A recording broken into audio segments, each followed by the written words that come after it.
Okay, so in yesterday we have discussed the behavioral thinkers and human relations more. तो जो हमने देखा, what we have seen how the organizational perspective has changed. Earlier the classical thinkers, they were concerns about the productivity only in terms of, they were looking only for principles, tools, techniques, है ना. तो ultimately क्या था, organisation की जो भी समस्या है, we have a organization, so there are lot of problems and issues the organization was facing, and solution was provided by all the classical thinker, human relation thinker, and then behavioral thinker. Now today we'll be reading about the participative management thinkers.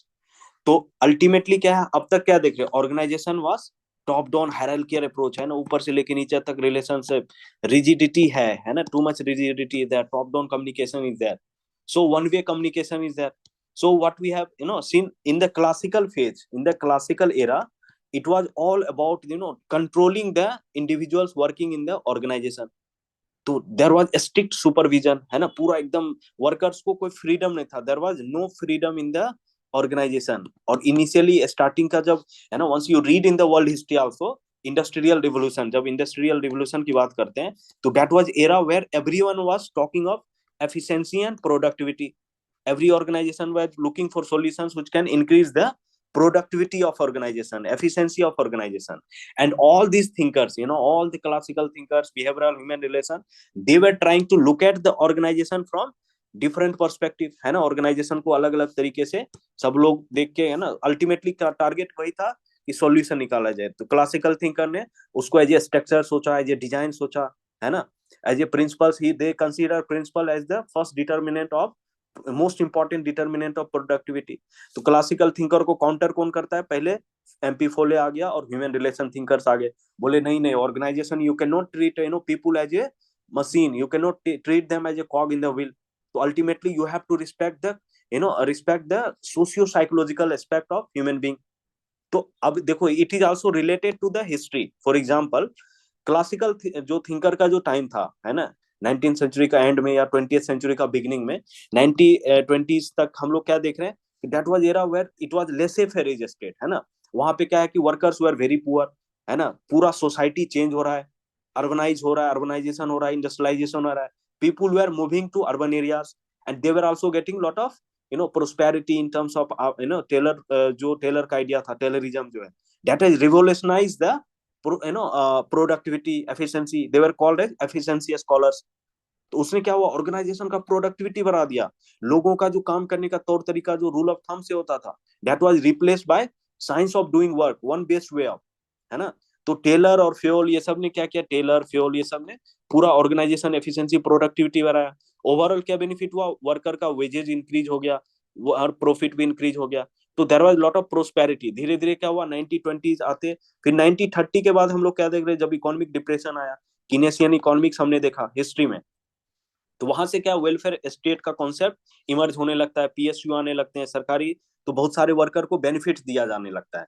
तो धीरे धीरे worker क्या हो रहा है, they are getting prosperity. जो second generation of workers थे, once they entered into the organisation, they realise कि they were not given any kind of respect, है ना. कार से आ रहा है, लेकिन यहाँ पे काम जो है पूरा अनडिग्निफाइड तरीके से काम किया जा रहा है, कोई ब्रेक्स नहीं है, कोई टॉक आपस में कम्युनिकेट नहीं कर सकता है, कोई इंकरेजमेंट नहीं है, कोई रिवार्ड नहीं है, ओनली कि you are only you are motivated only for the money. तो क्लासिकल थिंकर क्या सोचा कि सिर्फ पैसा दे दो, काम करा लो. ह्यूमन रिलेशन क्या सोचा, नहीं, है ना. तो जब सोसाइटी जिस प्रकार चेंज हुआ ना, तो organisational problem will also be a reflection of societal change. This is how you connect the stories, how context become important. कि there was prosperity, welfare era आ गया, प्रोस्पेरिटी आने लगा, है ना. तो धीरे धीरे second generation of workers, they started looking for better opportunity, they wanted respect, they wanted participation in the decision making, and that was exposed, highlighted by Hawthorne experiment, जो human relation thinker मायो ने 4 finding के through का देखा.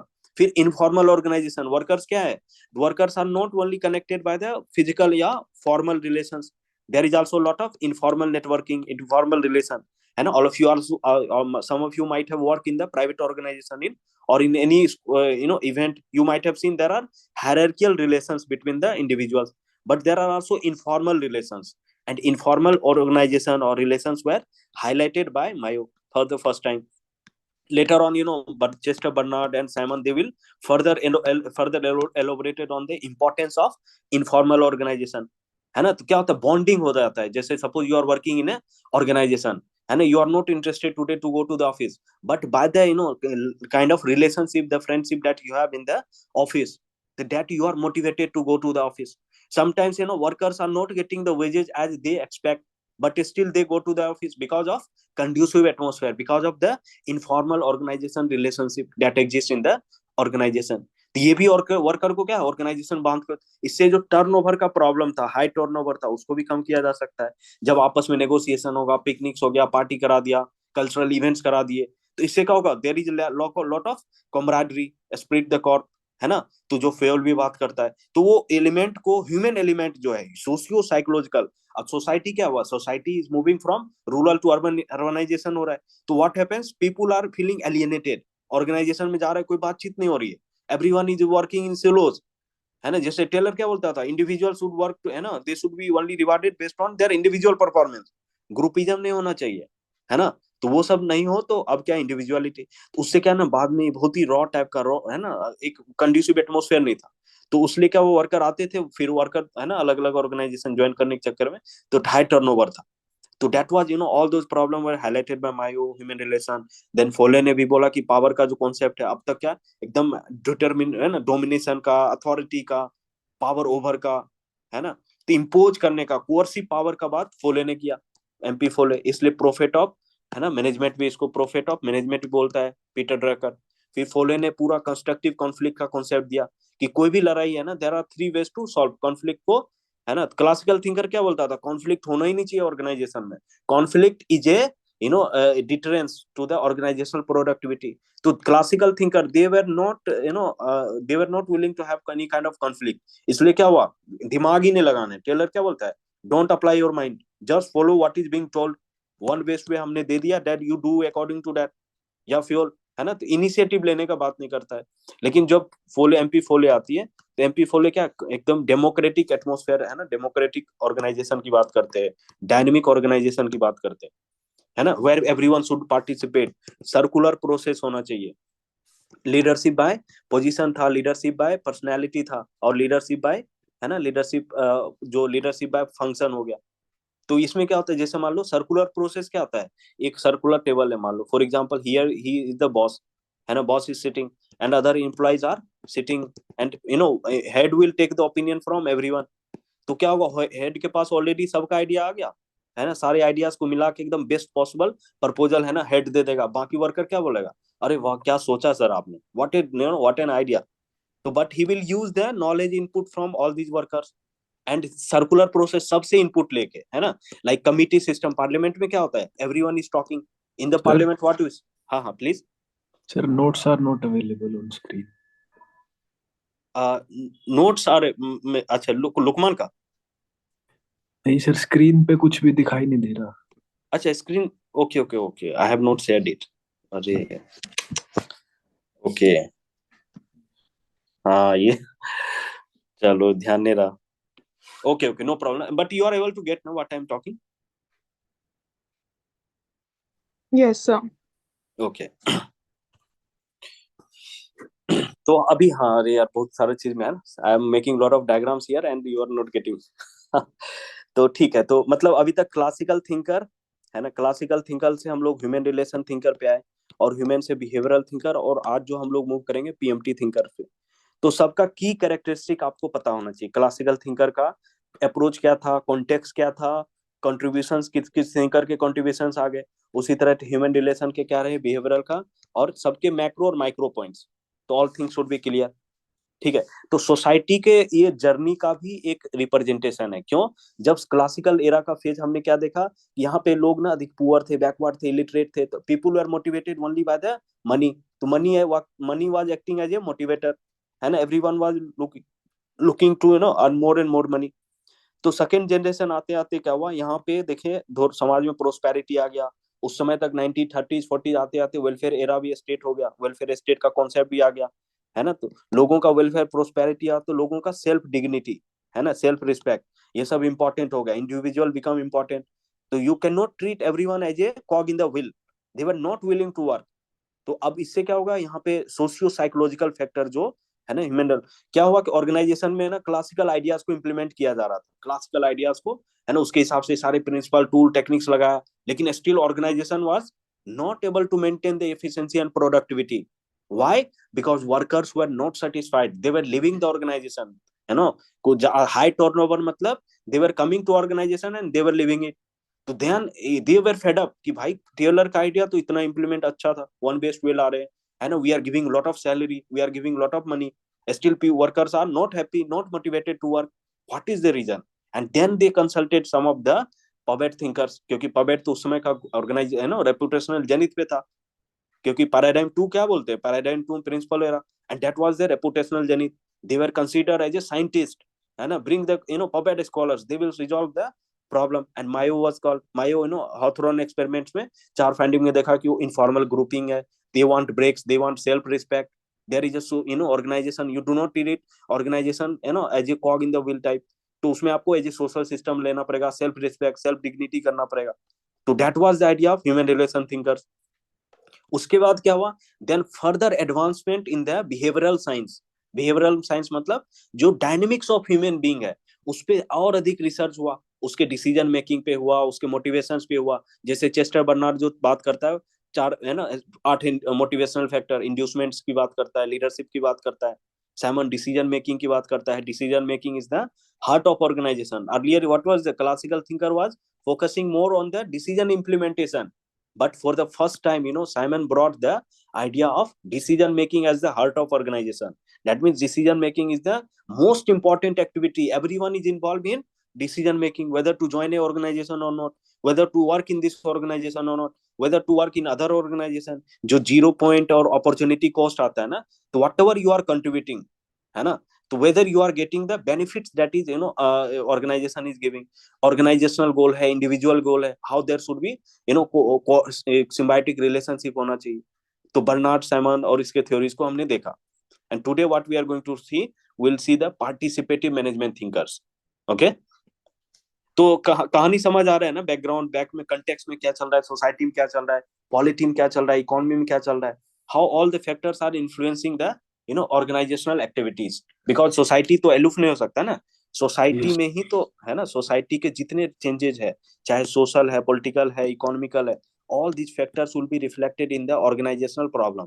And organizational theories का काम क्या है, जो thinkers, suppose you aspire to become an organizational scientist, है ना, or you want to become an administrative thinker. तो again in the contemporary time society has changed. Now there is a lot of technological innovation, lot of dynamic atmosphere in the work. तो contingency theory, organizational जो system theory, open source system theory क्यों आया? क्योंकि आजकल क्या है कि organisation बहुत तेजी से चेंज हो रहा है, मैट्रिक्स लाइक स्ट्रक्चर प्रेफरेबल है, टीम मेकिंग है, नेटवर्किंग गवर्नेंस है. तो क्या होगा, पवेट थिंकर का मोल्ड भी उसी हिसाब से हो रहा है. ठीक है ना, ठीक है. तो हम लोग आज जो मेन देखेंगे 3 है ना, हमारे थिंकर्स हो गए, पार्टिसिपेटिव मैनेजमेंट थिंकर्स 3 है. अब इसका कॉन्टेक्स्ट देखो 1950s का, है ना, 1950s का कॉन्टेक्स्ट क्या है, ऑलरेडी प्रोस्पेरिटी आ गया, वेलफेयर स्टेट चल रहा है इधर, है ना, डेमोक्रेटाइजेशन हो रहा है, लोगों का पार्टिसिपेशन हो रहा है. तो क्या डेवलपमेंट है, this is the context. Context में क्या है, सोसाइटी में क्या डेमोक्रेटाइजेशन हो रहा है, लोग अपने राइट्स के प्रति अवेयर हो रहे हैं, डीकोलोनाइजेशन हो रहा है, there is emergence of behavioural school, यानी dynamics of human behaviour. This is the most important aspect, dynamics of human behavior, they were able to understand. तो जैसे साइमन एक स्टेटमेंट दिया, गुली कार्वी क्या बोलता था, you can not get into the minds of people and think what they are thinking, but Simon told yes, you can get into the minds of people and think what they are thinking, workers के mind में. अब इतने जो participative management thinker, they will जैसे मान लो McGregor है, क्या बात करेगा, मैनेजरियल कॉस्मोलॉजी. मैनेजरियल कॉस्मोलॉजी मतलब कि वर्क मैनेजर के माइंड में क्या चल रहा है, वर्कर के प्रति क्या उसका थॉट प्रोसेस है ना, कॉस्मोलॉजी की जो बात करेंगे मैकग्रेगर के द्वारा. तो मैनेजर का माइंडसेट को एनालाइज करता है. तो 2 तरह का, एक्स टाइप का और वाई टाइप का देखेंगे कि भाई कुछ लोग है ना प्रिजुडिसेस है, बाइसेस है. जैसे मैनेजर हैज सर्टेन बाइसेस कि वर्कर्स कामचोर है, काम नहीं करना चाहता है, पैसा लेना चाहता है, they are lazy, they don't want to work. But theory white up manager will be the people want to work, they are responsible, they are taking initiative, they are willing to take the responsibility.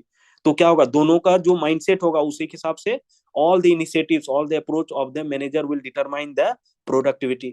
यहाँ पे एक transactional influence का concept हम लोग देखेंगे, open book management का concept, है ना।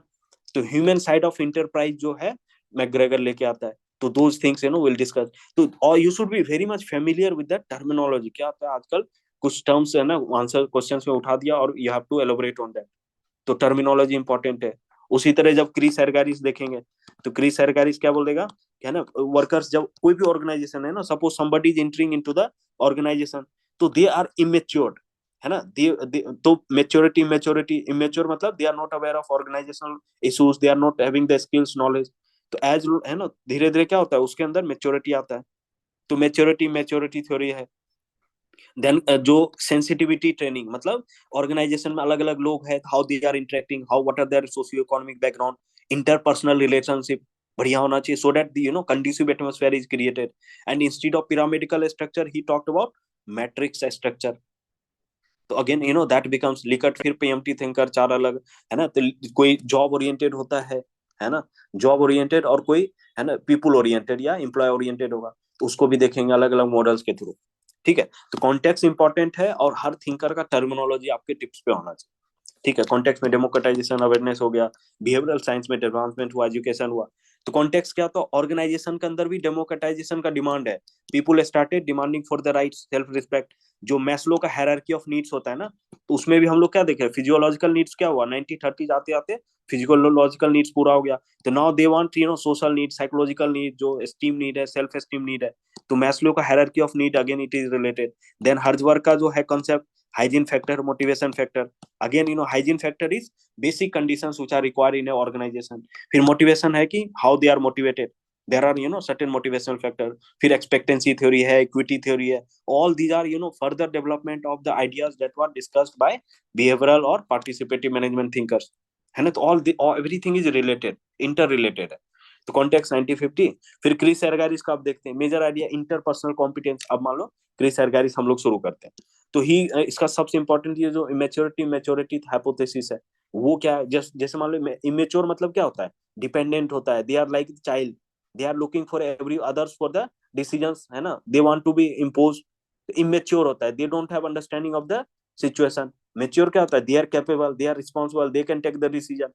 तो वही है बेसिस बनता है थियोरेटिकल। इंटरपर्सनल कॉम्पिटेंस मतलब जैसे if you are working in a group, then you should be able to work with them, है ना, communicate with them, freely interact with them. Sensitivity training होता है, जैसे मान लो पुलिस का सेंसिटिविटी ट्रेनिंग है with regard to religion, with regard to caste, with regard to gender. तो they should be sensitive, aware of the issues, concerns, priorities of the fellow members और the citizen और them whom they are serving। तो sensitivity training organisation के अंदर भी होता है, जैसे पुलिस का है ना जेंडर सेंसिटिविटी के लिए ट्रेनिंग चल रहा है। तो फ्यूजन प्रोसेस भी देखेंगे, how individual goal and personalizing process and socialization process. फिर डबल लूप लर्निंग की बात करेगा। अब तक क्या होता था, टॉप डाउन ब्यूरोक्रेटिक अप्रोच, उसमें क्या होता था, जो है ना ऊपर वाले एक बार पॉलिसी बन गया, now they are implemented on the ground. तो एक ही बार जो है ना, तो इम्प्लीमेंटेशन पे ही हम सिर्फ इंप्रूवमेंट कर पा रहे थे, पॉलिसी में कोई जो फ्लॉ था उसको ओवरकम नहीं कर रहे थे। तो वो डबल लूप लर्निंग से सॉल्व हो जाएगा। फिर organisational development, ultimately everyone is talking of how to develop the organisation, how to increase the productivity, increase the efficiency. तो highest level of stage of development of organisation will be based on, क्योंकि देखो कोई भी organisation को है ना, तो organization है, if there is organization, if you want to improve the productivity, what will happen, you will bring the tools, techniques, principles, है ना, रूल्स रेगुलेशन। लेकिन ultimately it is the dynamics of human behaviour, है ना, that will determine the final productivity. इसलिए जो human behaviour को अगर अच्छे से यूज कर लिया, if you are very smart, for example NGO और पॉलिटिकल पार्टी क्या करता है, they are very smart, they make so many lakhs of volunteers। Party का वॉलंटियर है, even without being paid they are working for the party, they are ready to sacrifice even their lives. तो psychological level पे, human behaviour पे, है ना, dynamic से उसके psychology mindset को समझ के काम कर रहा है, उसको पार्टिसिपेट करा दिया, डेमोक्रेटिक एटमोस्फेयर। तो why democratic political system is better, because people are participating. ठीक है। तो उसी तरह सेम फिनोमेना ऑर्गेनाइजेशन में अंदर क्या देख रहे हैं कि क्रिस आर्गेरिस का मेन फोकस क्या था, सोशियो साइकोलॉजिकल फैक्टर, है ना। तो उसने जो थ्योरीज बिल्ड किया जो पार्टिसिपेटिव मैनेजमेंट थिंकर का, तो अल्टीमेटली पॉपुलर क्यों हुआ, क्योंकि इसके सेंसिटिविटी ट्रेनिंग, मैट्रिक स्ट्रक्चर आज भी को है ना, जैसे मान लो स्पेशल पर्पस व्हीकल है स्मार्ट सिटी मिशन के अंदर, उसमें भी क्या है, स्पेशल पर्पस व्हीकल है। Then we have the Disha initiative. तो there are multiple initiatives where you see, है ना। तो मैट्रिक्स राइट मतलब हायरार्कियल टॉप डाउन वाला कॉन्सेप्ट गया, as a team people are inter related with each other at a, the flatter organization is preferred in the contemporary time। ठीक है। उसके बाद देखो idea of organization based on behavioural characteristic, how people behave in a organisation and what is the mindset of workers who are working in the organisation, that will be reflected by his theory. Immaturity, maturity क्या है, briefly हमने देखा कि immature कौन होता है, जो बच्चे होते हैं, इन्फेंट होते हैं, अर्ली स्टेज ऑफ लाइफ। उसी तरह ऑर्गेनाइजेशन में जो पहली बार ऑर्गेनाइजेशन आया, they are not aware of the problem, तो they will be behaving like immature. उसका कैरेक्टरिस्टिक ये सारा है कि अनस्टेबल बिहेवियर होगा, जैसे छोटे बच्चे कभी रो रहा है, कभी हंस रहा है, कभी लड़ाई कर रहा है, कभी, है ना। तो they like to be control, directed, they are dependent, है ना, they are dependent on parents for everything. Goals in, है ना, तो कोई गोल क्लियर नहीं है, रोल क्लियर नहीं है, तो there will be like carrot and stick policy लाना पड़ेगा। तो मैनेजर अडॉप्ट अकॉर्डिंग टू दो, है ना, तो वर्कर का माइंडसेट क्या है। फिर मेच्योरिटी मतलब they are adult, they are having the right skills, knowledge, stable behaviour है, they want to be self control, है ना। जैसे मान लो all of you want to work, है ना, suppose your work qualified as IAS officer, DM बन गए, वहां पे जाके डीएम को ना प्राइम मिनिस्टर या चीफ सेक्रेटरी बार बार हर चीज ऑर्डर कर रहा है, यू, है ना, सेल्फ डायरेक्शन नहीं है, तो क्या होगा, they are treating like a immature people. तो this is the current problem, organisation का जो आज का जो प्रॉब्लम है, even in the bureaucracy what we see, है ना, we normally treat their subordinate as a immature infant, है ना, या लोगों को क्या है उसको पता ही नहीं है, तो only all the knowledge only the top level authority has, that is the wrong mindset, जो मैनेजरियल कॉस्मोलॉजी मैग्रेगर बात करेगा। तो यहाँ पे क्या है, people want to be self control, they want to be self direction, है ना, सेल्फ रेगुलेशन से इंटरडिपेंडेंस, है ना, इंटरडिपेंडेंस के बदले इंडिपेंडेंस, मतलब दे वांट टू वर्क, है ना, जैसे वर्क फ्रॉम होम है आजकल, क्या है कॉन्सेप्ट आ रहा है, they want to work alone, तो they are very clear in their life, ठीक है। तो अब इमेच्योरिटी, मैच्योरिटी हाइपोथेसिस, है ना, क्लासिकल थिंकर जितने भी थे, they consider worker as a immature, इसलिए वन बेस्ट पे दे दिया, don't apply your mind, just follow what is being taught by the manager, और जो भी हमने बता दिया जस्ट फॉलो इट। तो क्या होगा, इनकॉम्पेटिबिलिटी होगा, लोगों का नीड्स डिमांड्स क्या हुआ, चेंज हो गया, लोगों का मेच्योरिटी लेवल बढ़ गया, लेकिन ऑर्गेनाइजेशन क्या फॉलो कर रहा था, क्लासिकल अप्रोच। और यहाँ पे क्या है, सोसाइटी मेच्योर्ड सोसाइटी हो गया, people become more matured, they are they are ready to take the responsibility, still they are control, supervise closely, तो क्या होगा, पीपल रिचेंट करेगा। तो इसलिए ये क्लासिकल मॉडल सक्सेसफुल नहीं होता है, they want participation, they want to be part of the team. तो इनकॉम्पेटिबिलिटी यही है, इनकॉम्पेटिबिलिटी क्यों आया, क्लासिकल अप्रोच का जो आइडिया था, classical top down rigid hierarchical approach, that was incompatible, people were entering, they were mature enough, they were ready to take the responsibility, and they have lot of ambition in the life, they want to climb up in the upper layer of organization, they want to be lead the organization। जैसे Taylor तो खुद है ना, Taylor खुद नीचे से ऊपर गया, लेकिन बाद में मैनेजरियल पर्सपेक्टिव या बायसेस आ गया कि भाई वर्कर को ज्यादा फ्रीडम मत दो। तो पीपल विल हैव, जैसे मान लो कि 4 कोर्स ऑफ एक्शन, तो people want to climb up the organisation, अगर नहीं क्लाइंब करके डिफेंड करेगा, है ना, लैक ऑफ प्रोग्रेस अगर ऑर्गेनाइजेशन है, तो उसमें भी, है ना, इंडिफरेंट हो जाएगा, मतलब इनसेंसिटिव हो जाएगा, वर्कर मैनेजर को कुछ भी बोल रहा है, वर्कर अपने हिसाब से ही काम करेगा, या वर्कर क्या करेगा, छोड़ देगा organization, if they are not treated well, they are not dignified तरीके से ना हो। इनकॉम्पेटेबिलिटी, कॉम्पेटेबिलिटी समझ आ गया। मेच्योरिटी, मैच्योरिटी के बाद क्या, अगर मान लो एक तो ऑर्गेनाइजेशन है ना, वो जो प्रिंसिपल फॉलो करता है, जो फिलोसफी ऑफ ऑर्गेनाइजेशन क्या है, अगर वो क्लासिकल अप्रोच है, लेकिन अब जो वर्कर आ रहे हैं, they are matured, they are want to be self directed, and you are still following the classical approach, it will create incompatibility, organization will fail. इसलिए क्या, we need to change this, and then we have to go for participative management approach.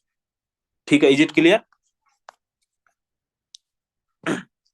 Okay, so then next is contributions. Interpersonal competence क्या होता है, behaviour, जब, है ना, when we behave in, how you do you behave in a organization, what is the relations, what is your belief of yourself, do you have the confidence, do you think positive you can do that work। तो वो atmosphere भी कहीं ना कहीं positive view of self है या नहीं है, इजीली कम्युनिकेट कर पा रहे नहीं कर पा रहे, तो हम क्या करते हैं, सेल्फ असेसमेंट करते हैं, अपने क्वालिटीज को देखते हैं, है ना, और हम अपने बिहेवियर कंफर्म करते हैं कि whether I have that skill और not, I have the knowledge और not, whether I am able to communicate with others और नॉट। तो जो इंटरपर्सनल कॉम्पिटेंस है, सेल्फ कॉन्फिडेंस की बात करता है, या रिलेशनशिप की बात है, when you are working in a group, there are different individuals coming from different background, तो पॉजिटिव व्यू ऑफ सेल्फ होगा तभी तो कॉन्फिडेंस होगा, है ना। तो again team effort, collaborative effort या इफेक्टिव डिसीजन मेकिंग कब होगा, जब once you have positive self image, and when you are respected, when your ideas are heard by others in the organization, तो वो हो गया इंटरपर्सनल कॉम्पिटेंस। फ्यूजन प्रोसेस क्या होता है, हर किसी का एक इंडिविजुअल गोल है ना, all of you are also preparing, you have your own goal, in your life. Once you go into the service organization, या government has certain goal, तो individual का एक goal हो गया और एक तरफ organization का goal हो गया.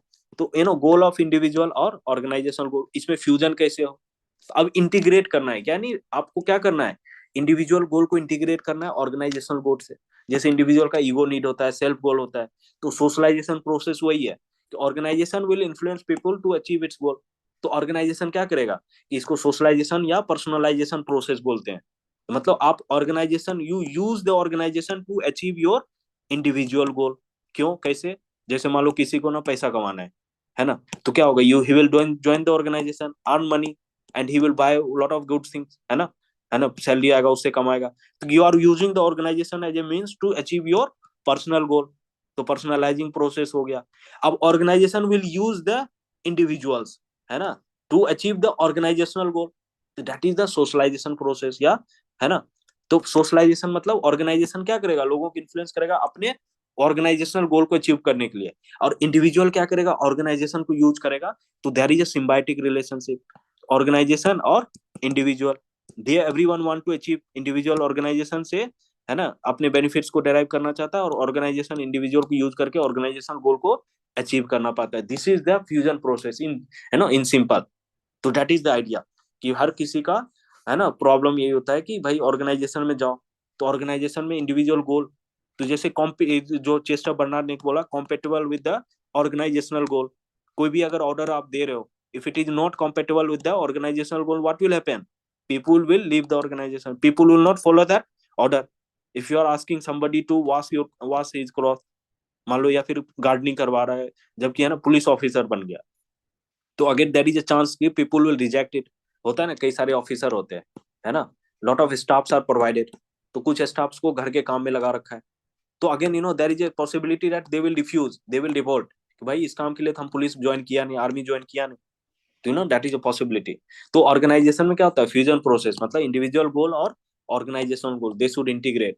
यानी इंडिविजुअल गोल और अलग अलग रिप्रेजेंटेशन भी है, तो ऑर्गेनाइजेशनल गोल और इंडिविजुअल गोल, इसको भी इस तरह से भी इंटीग्रेशन हो रहा है, सोशलाइजेशन प्रोसेस हो रहा है और पर्सनलाइजेशन प्रोसेस हो रहा है. ठीक है. तो इसमें क्या होता है, जैसे मान लो एम्प्लॉय का, अभी क्या आजकल क्या कई सारे ऑर्गेनाइजेशन कर रहा है, एम्प्लॉय स्टॉक ऑप्शन, मतलब you are giving some stocks या शेयर प्रेफरेंस दे रहे हैं. जो एम्प्लॉयज हैं they can buy the shares of the company, they will be given first preference. ठीक है. तो अपने शेयर्स, एम्प्लॉय को शेयर बेच दिया, या एक्स्ट्रा करिकुलर एक्टिविटीज, ताकि peoples who are interested in the organizational activity, they are feeling not feeling alienated.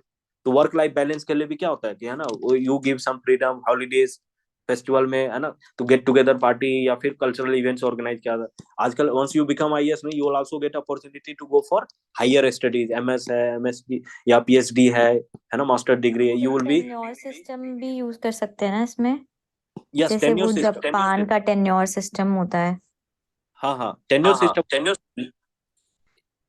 कि जैसे, है ना, people those who are working at the ground level, they are in they will go to the staff level, higher level, या फिर जो policy making है, यानी policy implementation और पॉलिसी मेकिंग. तो ये भी एक तरीका है कि लोगों को बांध के रखना ऑर्गेनाइजेशन. नहीं तो क्या होता है, लोग ऑर्गेनाइजेशन छोड़ के भाग जाएगा. तो अगर मान लो आईएएस कपल्स हो गए, तो they will be given same cadre. तो अगेन दैट इज, है ना, that is government will facilitate, you should remain motivated, everyone should, है ना, किसी को एकेडमिक स्कॉलर बनना है, हायर रिसर्च में जाना है, even after becoming IAS officer, many IAS officers have been doing lot of, higher studies and management के लिए government will facilitate. Again, don't think that, पढ़ाई तो आगे जारी भी रहेगा, you can also become. तो इसलिए 2028 का जो 4th Monroe conference है ना, you can also participate, become officer and then go for higher studies in the public administration, and you participate there and bring the change that you want, है ना. Okay. And then sensitivity training है, T group होता है. इसमें क्या होता है, informal training technique है. होता है कि जैसे 15-20 group, senior, superior, subordinate, everyone will get together, जैसे क्रिकेट मैच करा दिया, तो क्या होगा, देयर इज क्रॉस, किस, है ना, एकदम ऊपर नीचे बाएं दाएं सब जगह cross, criss cross interconnectivity is there, lot of communication is there, तो दे अंडरस्टैंड ईच अदर. तो इससे क्या होगा, एक इनफॉर्मल इन्वायरमेंट क्रिएट हो रहा है. इनफॉर्मल ऑर्गेनाइजेशन का इंपॉर्टेंस चेस्टर बर्नार्ड ने ऑलरेडी बताया कि भाई इनफॉर्मल ऑर्गेनाइजेशन रिक्वायर्ड है. People are bond, organization treat organisation as a cooperative social system. वहां पे people want a conducive atmosphere, friendly manner में काम होना चाहिए, सेल्फ इनिशिएटिव को प्रमोट करता है. तो everyone will know each other, better understanding होगा, सेंसिटिविटी ट्रेनिंग। ठीक है, सुपीरियर सबऑर्डिनेट के बीच क्या हो रहा है, बढ़िया रिलेशनशिप हो रहा है, फ्रीली बात कर रहा है, हंसी मजाक मस्ती है ना, party, everyone is having the free atmosphere है ना ऑर्गेनाइजेशन के अंदर। तो बेनिफिट्स क्या है, बेनिफिट्स क्या होगा, एक तो इंटरपर्सनल कॉम्पिटेंस हो, once you are able to communicate तो इफेक्टिव कम्युनिकेशन हो जाएगा, इंटरपर्सनल अंडरस्टैंडिंग कॉम्पिटेंस बढ़ जाएगा, यू फ्री है ना easily work in the group. Subordinate relationship भी क्या होगा, लेस फॉर्मल हो जाएगा। अब तक क्या है ना, सुपीरियर सबऑर्डिनेट में क्या होता है, जैसे कई है ना प्रोफेसर के साथ you have a very bad relationship, professor interact ही नहीं करता है स्टूडेंट्स, है ना, तो there is lot of gap in between the teacher and student और professor and students. Again you know that lot of formal relation exist. लेकिन अब मान लो टीचर के साथ है ना पिकनिक पे चले गए, when professor take you to the different activities, extra curricular activities है ना आउटिंग के लिए, या फिर है ना मार्केट ले गए, then go for research or go for any extracurricular activity. Even in the organization also, IS officer ban gaye, you become DM, है ना, go to your district and you are not talking to any of your subordinate, है ना, they everyone has a very formal relationship. तो जो input होता है ना, motivation level है, या फिर you will not be able to extract information from them. लेकिन कुछ डीएम क्या होता है कि है ना, they build the cordial relation, है ना, कोजी रिलेशनशिप, फ्रेंडली रिलेशनशिप। तो उससे क्या होगा, they will be DM will be able to extract all set of local inputs, है ना, लोकल इंफॉर्मेशन, एक्चुअली प्रॉब्लम कहाँ है, who are the culprits, who are the obstacle of the developmental activities. तो ये कॉम्पिटेंस बढ़ जाता है, effective communication हो जाता है, एंड पर्सनालिटी डेवलप भी कर रहा है, everyone is able to develop, team spirit आ रहा है, स्पिरिट द कोर आ रहा है, कॉपरेशन आ जाएगा। इसलिए ना sensitivity training and T group training is very important. ठीक है, तो again like with regard to the caste, है ना, lower caste upper caste, there is still biases, या जेंडर लेके बायसेस, पेट्रियार्कल माइंडसेट है ना, police officers specially the police में कंप्लेन बहुत ज्यादा होता है, they are high much too much patriarchal in nature. तो उसको सेंसिटाइज, जेंडर कंसर्न्स के प्रति सेंसिटाइज करने का दो तरीका, एक तो है ना पुलिस डिपार्टमेंट के अंदर भी सेंसिटाइजेशन चाहिए और आउटसाइड भी चाहिए। तो है ना within organization also nowadays there is lot of promotion on women should go and into the service, lady girls को पार्टिसिपेट कराने के लिए that government always encourages the, है ना, females to join the services. तो एक तो वो हो गया, क्रिटिसिज्म भी है, जैसे मान लो सेंसिटिविटी है, बहुत बढ़िया, सुनने में तो मजा आ गया, बट प्रॉब्लम इज, तो अब जैसे कुछ समय के लिए ऑर्गेनाइज किया, है ना, तो थोड़े टाइम के लिए ऑर्गेनाइज, बाद में क्या होगा कि कुछ दिन की ट्रेनिंग से तो चेंज होता नहीं है, it is not possible to change the behaviour attitude, है ना, by organising few meetings few cultural events. तो it should be a continuous problem, है ना, कंटिन्यूअस फिनोमिना सेंसिटिविटी ट्रेनिंग। तो it is not a one time affair, that is problem. दूसरा क्या है कि lot of tension in the informal organisation या sensitivity training के दौरान क्या होता है, सुपीरियर और सबऑर्डिनेट के बीच कॉर्डियल रिलेशन हो जाता है ना, एक फ्रेंडशिप हो जाता है। लेकिन once you are back in the organization again, superior is treating the subordinate very harshly, very rigidly. तो क्या होगा, टेंशन होगा, अभी तो बड़ी अच्छे अच्छे बातें कर रहा था, है ना, he was very friendly, very open to ideas, now what has happened. तो it will lead to lot of frustration, tension, कि हो क्या रहा है ना, कि वो इनफॉर्मल तो बहुत बढ़िया कर रहा था इधर। तो इफेक्टिवनेस कहीं ना कहीं non adherence to informal culture, organisation क्या है, फॉर्मल कल्चर वापस से रिवाइव हो जाता है। That mean sensitivity training should be A continuous phenomena, regular basis पे, पीरियोडिक बेसिस पे होना चाहिए, till the time there is change in the attitude or mindset of manager, supervisor। Conclusion वही लिखना है, despite limitation it has brought attitudinal and behavioural change. तो ऐसा नहीं कि ना there are issues, there are concerns, there are limitations, but ultimately it is increasing the organisational performance efficiency. Individual goal को organisational गोल से इंटीग्रेट कर दिया, जो फ्यूजन प्रोसेस जिसको बोलते हैं, fusion process, personalization process and socialization process. You are getting you will be getting this terms in the test also. फिर आता है इंटरपर्सनल कॉम्पिटेंस, सेंसिटिविटी ट्रेनिंग से हो गया। फिर 4 टाइप ऑफ स्ट्रक्चर, अब ये स्ट्रक्चर क्या है, simple pyramidical structure, classical type. फिर फाइनली क्या होता है, मैट्रिक्स टाइप स्ट्रक्चर। तो अब इसमें क्या है, क्रिस क्रॉस, देखो कितना है ना क्रिस क्रॉस है, हायरार्की टॉप डाउन से मैट्रिक्स की ओर जाना है। बीच में ये ट्रांजिशन वाले हैं कि इसको थोड़ा पिरामिडिकल है, उसको लेस फॉर्मल कर दो, थोड़ा लेस सेंट्रलाइज कर दो, but still there is lot of centralization. जैसे रेंसिस लिकर्ट ने भी 4 मॉडल दिया, वो देखेंगे। फिर फंक्शन बेस्ड होता है, जैसे एमपी फोलेक आइडिया, कि फंक्शन के हिसाब पे ना पावर, लॉ ऑफ अथॉरिटी जो फंक्शन है, तो है ना लीडरशिप बाय फंक्शन हो गया, सर्कुलर अथॉरिटी हो गया, या फिर है ना लॉ ऑफ सिचुएशन आ गया, तो उसके हिसाब से अपन काम करेंगे। अब मैट्रिक्स में अब यहाँ पे क्या, most decentralize, everyone is participating in the decision making and decision implementing. जो अभी मेंडोविक थर्ड कॉन्फ्रेंस था ना, सोशली एम्बेडेड प्रोसेस, उसमें क्या होता है, collective decision making and collectively solving the problem. तो ये स्पेशल पर्पस व्हीकल जो अपना स्मार्ट सिटी मिशन के अंदर है, तो वो हम लोग का आजकल का कॉन्सेप्ट, ठीक है। डिसेंट्रलाइजेशन चाहे जैसे नीति आयोग में भी क्या है, टॉप डाउन, अगर even if you are joining as a junior, तो यहाँ पे नहीं सबऑर्डिनेट सुपीरियर टाइप का रिलेशनशिप होगा। नीति आयोग में everyone is able to express their opinion, that's why they are able to come up with the innovative ideas. Innovative organisations में we need the matrix like structure, specially IT industry है, ठीक है। Police में अभी क्या hierarchical level पे बहुत rigidity है। कैरेक्टरिस्टिक क्या है मैट्रिक स्ट्रक्चर का, पावर अथॉरिटी है ना, ये क्या होगा कि it is functional knowledge, that means you know whatever expertise that you have, that will determine your level in the hierarchy। decentralized communication होगा, मतलब everyone is able to talk to each other, okay, that is the idea। फिर क्या होगा, यहाँ पे functional autonomy है, you are self controlled, self directed, there is a lot of consultation and participation। तो specially committee system होता है, parliamentary committees होता है, एवरीवन इज इक्वल मेंबर है ना, everyone is parties negotiating with each other, वहां भी हो सकता है। So there, you know, now we need an organization where there is democratic atmosphere। Matrix structure represent the democratic atmosphere in the organization, in the public या और जो industrial organisation हो या फिर पब्लिक सेक्टर है, ठीक है। तो यहाँ पे प्रोजेक्ट टीम जैसे प्रोजेक्ट पे काम करता है, तो project manager will do you know everything, lot of consultation, coordination, and everyone they will sort out the difference by themselves, in they will innovate, and there is greater acceptance of decisions because you know everyone is participating in the process. इससे क्या होगा, overall क्या होगा, एक तो interpersonal competence बढ़ गया, individual goal को इंटीग्रेट कर दिया ऑर्गेनाइजेशनल गोल से। क्योंकि हम जब ऑर्गेनाइजेशन ज्वाइन करते हैं, किस लिए करते हैं, हमारे कुछ लाइफ के ऑब्जेक्टिव्स हैं, कुछ गोल है, कुछ you know suppose you want to serve the people, society, you want to bring change, you want to become a change agent, so you will join public service, you will become IS, and then you tomorrow you will be bringing radical change in the society। so you are using the government of India platform to you know fulfill your personal or public ambitions, and then organization will use you, है ना, will you know they will also achieve the organizational goal। Government of India का क्या गोल है ना, जो major objectives जो constitution में है या पब्लिक पॉलिसी के थ्रू रिफ्लेक्ट होता है, ठीक है। तो डबल लूप लर्निंग मतलब एक तरफ डबल लूप लर्निंग क्या होता है, एक तरफ है ना, जैसे बारवेल स्ट्रेटेजी कल हमने जो डिस्कस किया, अभी तक क्या हो रहा था कि एक बार पॉलिसी बन गया है ना, policy is made, then it will be passed on, decision will be implemented. तो इम्प्लीमेंटेशन जो कर रहा है ऑपरेशनल लेवल पे जो चेंज करना होता है, तो पहले क्या होता था, पॉलिसी बन गया, पॉलिसी में कोई चेंज नहीं है, टॉप डाउन सेंट्रलाइज अप्रोच, जब तक उसको नीचे से फीडबैक ऊपर आया तब तक 5 साल हो गया। अभी क्या है, that is a continuous process.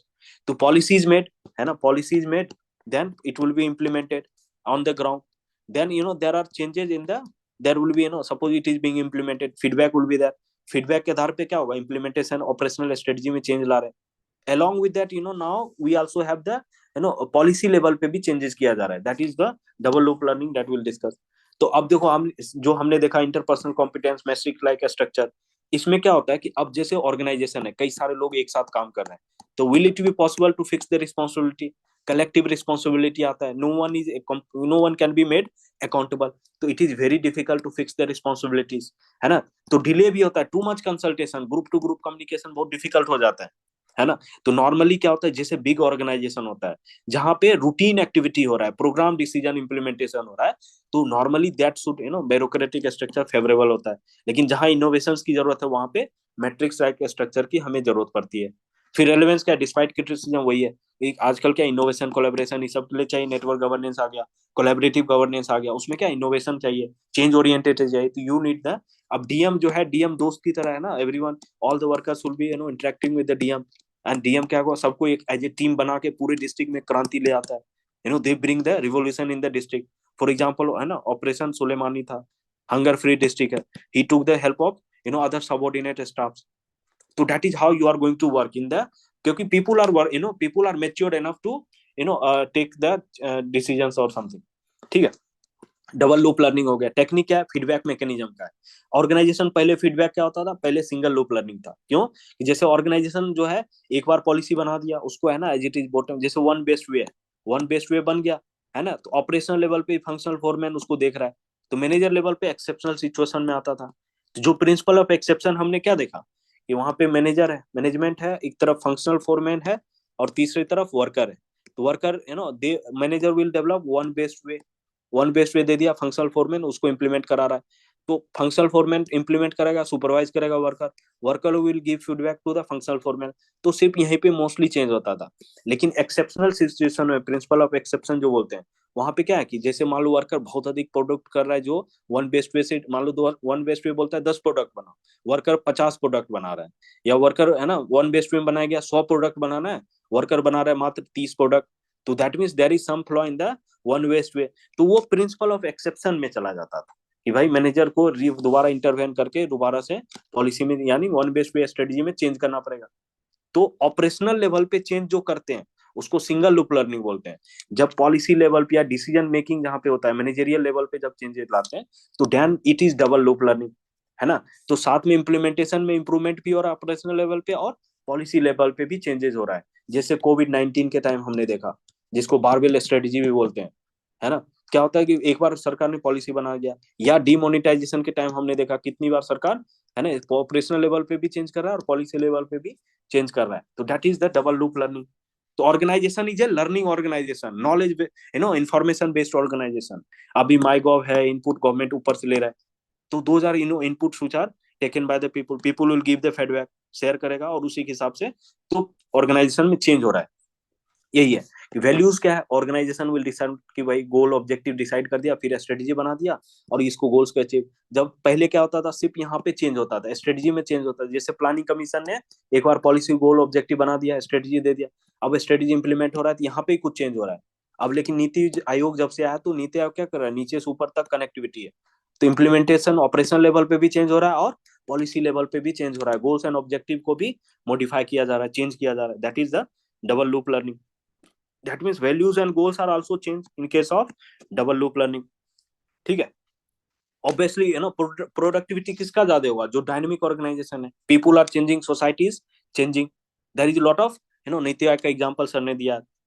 फिर डीबीटी देखो, डीबीटी में क्या है, अब जैसे एमएसपी है या है ना पीडीएस सिस्टम है, उसमें लीकेजेज है, ये है, तो डीबीटी का कॉन्सेप्ट आ गया। गवर्नमेंट डायरेक्टली है ना लोगों को पैसा दे रहा है, ट्रांसफर कर रहा है। तो फीडबैक मैकेनिज्म दोनों लेवल पे, ऑपरेशनल लेवल पे भी और पॉलिसी लेवल पे भी जब आ जाता है, तो that means people are management will directly interact with the customer और पीपल। तो क्या होगा, प्राइम मिनिस्टर जैसे माई गॉव बना दिया प्राइम मिनिस्टर ने, है ना। अब क्या होगा, prime minister will directly look into the concerns of the citizen also, directly भी देख रहा है कि भाई हमने तो ऑफिसर्स लगाया, हाउ दे आर परफॉर्मिंग। तो वो क्या होगा, प्राइम मिनिस्टर को भी डायरेक्टली फीडबैक देता था। पहले सिर्फ ऑफिसर के थ्रू चैनल, ये चैनल होता था, इसी चैनल से फ्लो होता था। तो now there is we need the double loop learning, review feedback, है ना, चेंजेस होना चाहिए ऑर्गेनाइजेशन लेवल पे, लगातार चेंज होना चाहिए, इनोवेट करने की जरूरत है। Otherwise this is a competitive era, है ना। जैसे नोकिया, क्या हुआ, नोकिया का मोबाइल से बहुत हिट था, लेकिन बाद में मार्केट से ही आउट हो गया, क्योंकि वो कंपटीशन के हिसाब से रिस्पॉन्ड नहीं किया। कंटीजेंट फैक्टर है चेंज, सिटीजन कस्टमर या कस्टमर का जो चॉइस चेंज हो गया। तो उसी तरह रीगनिज्म, थेचरिज्म जो है वो हम लोग क्या देखते हैं कि वो अमेरिका के अंदर, यूके के अंदर क्या हुआ, थेचर ने यूके के अंदर चेंजेस लाना शुरू किया, रिफॉर्म लाना किया based on double loop learning. Even current government MyGov का एग्जांपल, प्रगति दिशा का एग्जांपल है। तो this is how you current affairs is link with the Chris Argyris. Again PMT thinkers are very relevant in the contemporary time. Organisation development की बात करता है, immaturity, maturity, hypothesis हमने देख रखा है। फिर interpersonal competence, vision, process, sensitivity, double loop learning दे दिया। अगर ये सारा चीज हो रहा है तो क्या होगा, अल्टीमेटली ऑर्गेनाइजेशन का डेवलपमेंट हो रहा है ना। तो हाईएस्ट लेवल ऑफ डेवलपमेंट कहाँ पॉसिबल है, जब ह्यूमन बीइंग तो इनफाइनाइट पोटेंशियल है, motivate the people, they will sacrifice the life also। For example, army man, policeman, there are many IAS officers who are committed to the public service। तो उससे बड़ा कितना भी rule regulation आ जाए, tools technique आ जाए, लेकिन जो ह्यूमन पोटेंशियल है उसका कंपैरिजन नहीं हो सकता है। तो क्लासिकल थिंकर का ऑब्जेक्टिव जो टूल्स टेक्निक्स पे था, रूल्स रेगुलेशन पे था, है ना, प्रिंसिपल्स पे था, तो दैट कुछ हद तक वो तो ऑर्गेनाइजेशनल प्रोडक्टिविटी बढ़ाएगा, लेकिन जो ह्यूमन पोटेंशियल उसको अगर किसी ने फाइनली उसको यूज कर लिया, है ना। Suppose you go to the district and if you are able to use the human resource of the district, you will bring the radical remarkable change in the within no time, है ना। जैसे स्वच्छ Bharat mission है, वहां पे भी देखो behavioural change, attitudinal change लाया गया। अब देखो बायोमेट्रिक सिस्टम टाइम पे आना। तो again there are lot of efforts which are, organization को डेवलप ही करना है। डेवलपमेंट का बहुत ही ब्रॉडर कॉन्सेप्ट है। पहले ऑर्गेनाइजेशनल ग्रोथ की बात होती थी, भाई ये 10 कंपनी आज 10 प्रोडक्ट बना रहा है, 100 बनाना है, 1000 बनाना है। अब ओवरऑल डेवलपमेंट की, ह्यूमन रिसोर्स, ये सब का कॉन्सेप्ट आ गया, ठीक है। तो formal informal relation, behavioural attitudinal change, ये सब पे काफी फोकस है। तो now we are focusing on the socio psychological development, we are focusing on interpersonal competence, we have a psychological contract also, mutual respect होना चाहिए। मैनेजर ऐसा नहीं कि इंसल्ट करते रहे वर्कर को, है ना, गाली देते रहे, इंसल्ट करते रहे, उसके ऊपर है ना हार्श हाई एंड फायर हो गया, डिसिप्लिनरी एक्शन लेते, तो उसको सिर्फ फॉल्ट फाइंडिंग नहीं होना पड़ेगा, बल्कि फैक्ट फाइंडिंग होना पड़ेगा, कोलेबरेट करना पड़ेगा, उसके कंसर्न्स को भी समझना पड़ेगा, ठीक है। ईगो उगो सेल्फ रिस्पेक्ट ये सब इंटीग्रेट करना पड़ेगा इंडिविजुअल को। This is how this is Chris Argyris again becomes very important in the, उसका फिर लेकिन क्रिटिसिज्म भी होगा कि टू मच इम्फेसिस है ना सोशियल फैक्टर पे और साइकोलॉजिकल फैक्टर पे, बिहेवियर डायनेमिक्स पे।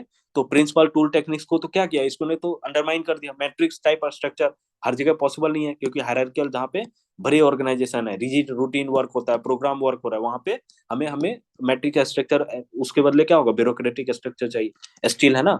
तो too much focus on socio psychological factor. Simon क्या बोल रहा है, यहाँ पे जो स्ट्रक्चर पावर का रिलेशन है ना, जैसे अभी क्या होता है ऑर्गेनाइजेशन में, तो ऑर्गेनाइजेशन में क्या होता है कि है ना, तो ऊपर नीचे hierarchical top down bureaucratic approach होता है।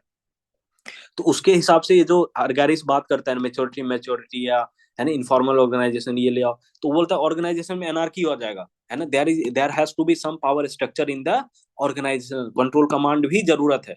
कंप्लीटली अगर सब कुछ हटा दिए तो क्या होगा, केओस आ जाएगा, एनार्की आ जाएगा। तो ऑर्गेनाइजेशन डेवलपमेंट पे क्या होता है, सेल्फ एक्चुअलाइजेशन, पीपल वांट, जैसे मैस्लो का हायरार्की ऑफ नीड है ना, हाईएस्ट टॉप लेवल क्या होता है, सेल्फ एक्चुअलाइजेशन। तो हर आदमी क्या सेल्फ एक्चुअलाइज होना चाह रहा है, नहीं, not necessary. someone is interested only in making money, they don't want to serve। कई आईएएस ऑफिसर है ना, दे आर इन्वॉल्व इन अपना वर्क लाइफ बैलेंस चल रहा है, सिंपल लाइफ चल रहा है, nothing no nothing extraordinary, normal life जीना चाहता है, ठीक है। तो वही है integration, some many times it is very difficult to integrate the individual गोल।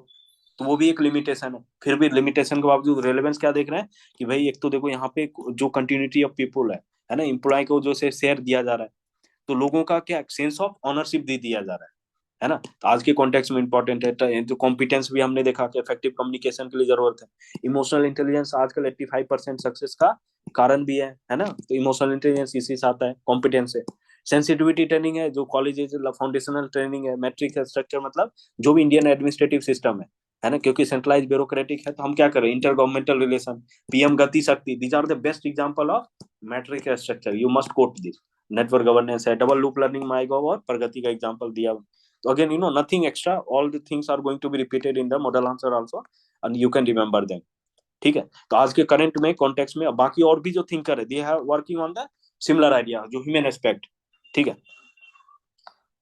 अब जैसे मैग्रेगर क्या जम कर क्या कि भाई manager, what is the assumption of manager. तो he was doing a research, he talk to 1000, मान लो 1000 मैनेजर से बात किया, उसको बोला भाई वर्कर कैसा है, what is your view on the worker.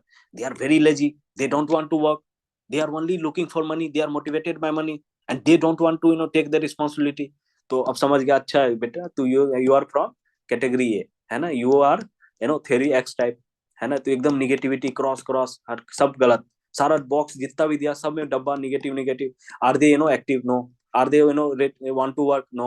Are they motivated by socio psychological, no. They want to take responsibility, no.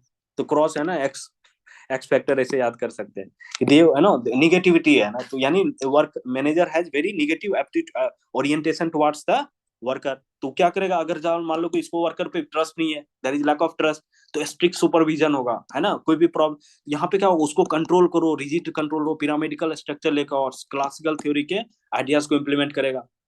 ठीक, इससे क्या होगा, ओवरऑल ऑप्टिमम प्रोडक्टिविटी नहीं आता है, क्योंकि एम्प्लॉय और मैनेजमेंट के बीच में लगातार कॉन्फ्लिक्ट होता रहेगा, ठीक है।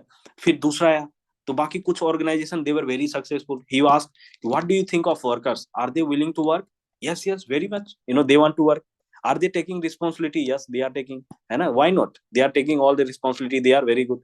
तो इससे क्या होगा, इसका ऑब्जेक्टिव क्या होगा, ऐसे वर्कर अगर ऑर्गेनाइजेशन में है तो क्या होगा, पार्टिसिपेटिव अप्रोच, है ना, collective team work, self esteem बढ़िया, people are motivated and human dynamics का जो हम जानते हैं, अगर ऑर्गेनाइजेशन का प्रोडक्टिविटी बढ़ाना है तो people catch the people, understand the psychology of people working in the organization।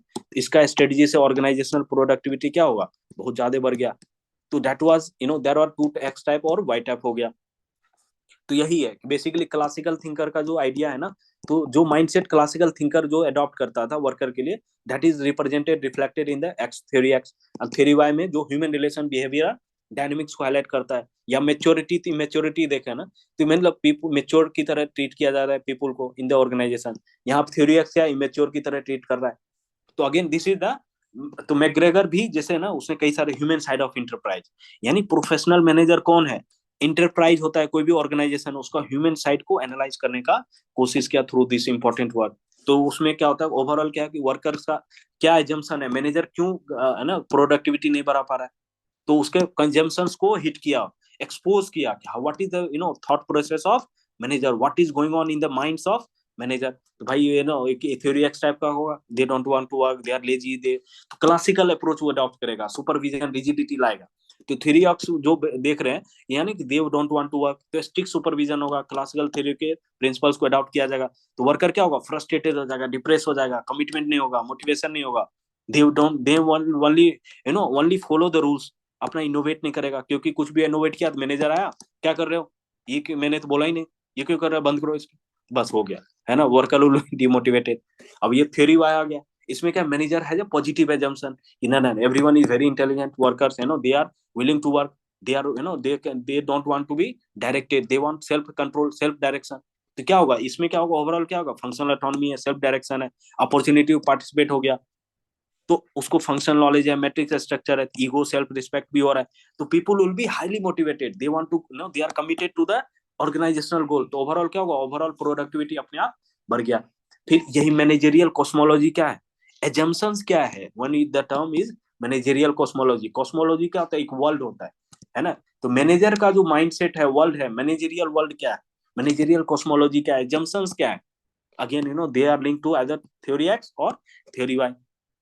ठीक है, थ्योरी एक्स में निगेटिव व्यू है और थ्योरी वाई में पॉजिटिव व्यू है। Again this is just the classical behavioural को रिलेट कर सकते हैं यहाँ से।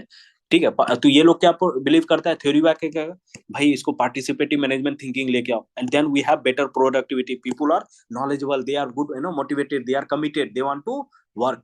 Again Likert will also talk of four type of system, तो मैनेजरियल क्वेश्चन वहां भी देखेंगे। रेशनल इमोटिव मैनर क्या होता है, manager is rational also, professional manager plus rational emotional manager. अब ऑर्गेनाइजेशन मैनेजर जो होता है, जैसे मान लो हमने एजम्पशंस देख लिया, है ना, इसमें हम लोग क्या देख रहे हैं कि भाई वो थ्योरी एक्स का अलग बिलीव है, थ्योरी वाई का अलग बिलीव है, तो पार्टिकुलर टाइप ऑफ एजम्पशंस जो वर्कर के है ना मैनेजर के माइंड में है, जो बिलीफ सिस्टम है, तो मैनेजरियल स्टाइल जो है उसी के हिसाब से होगा।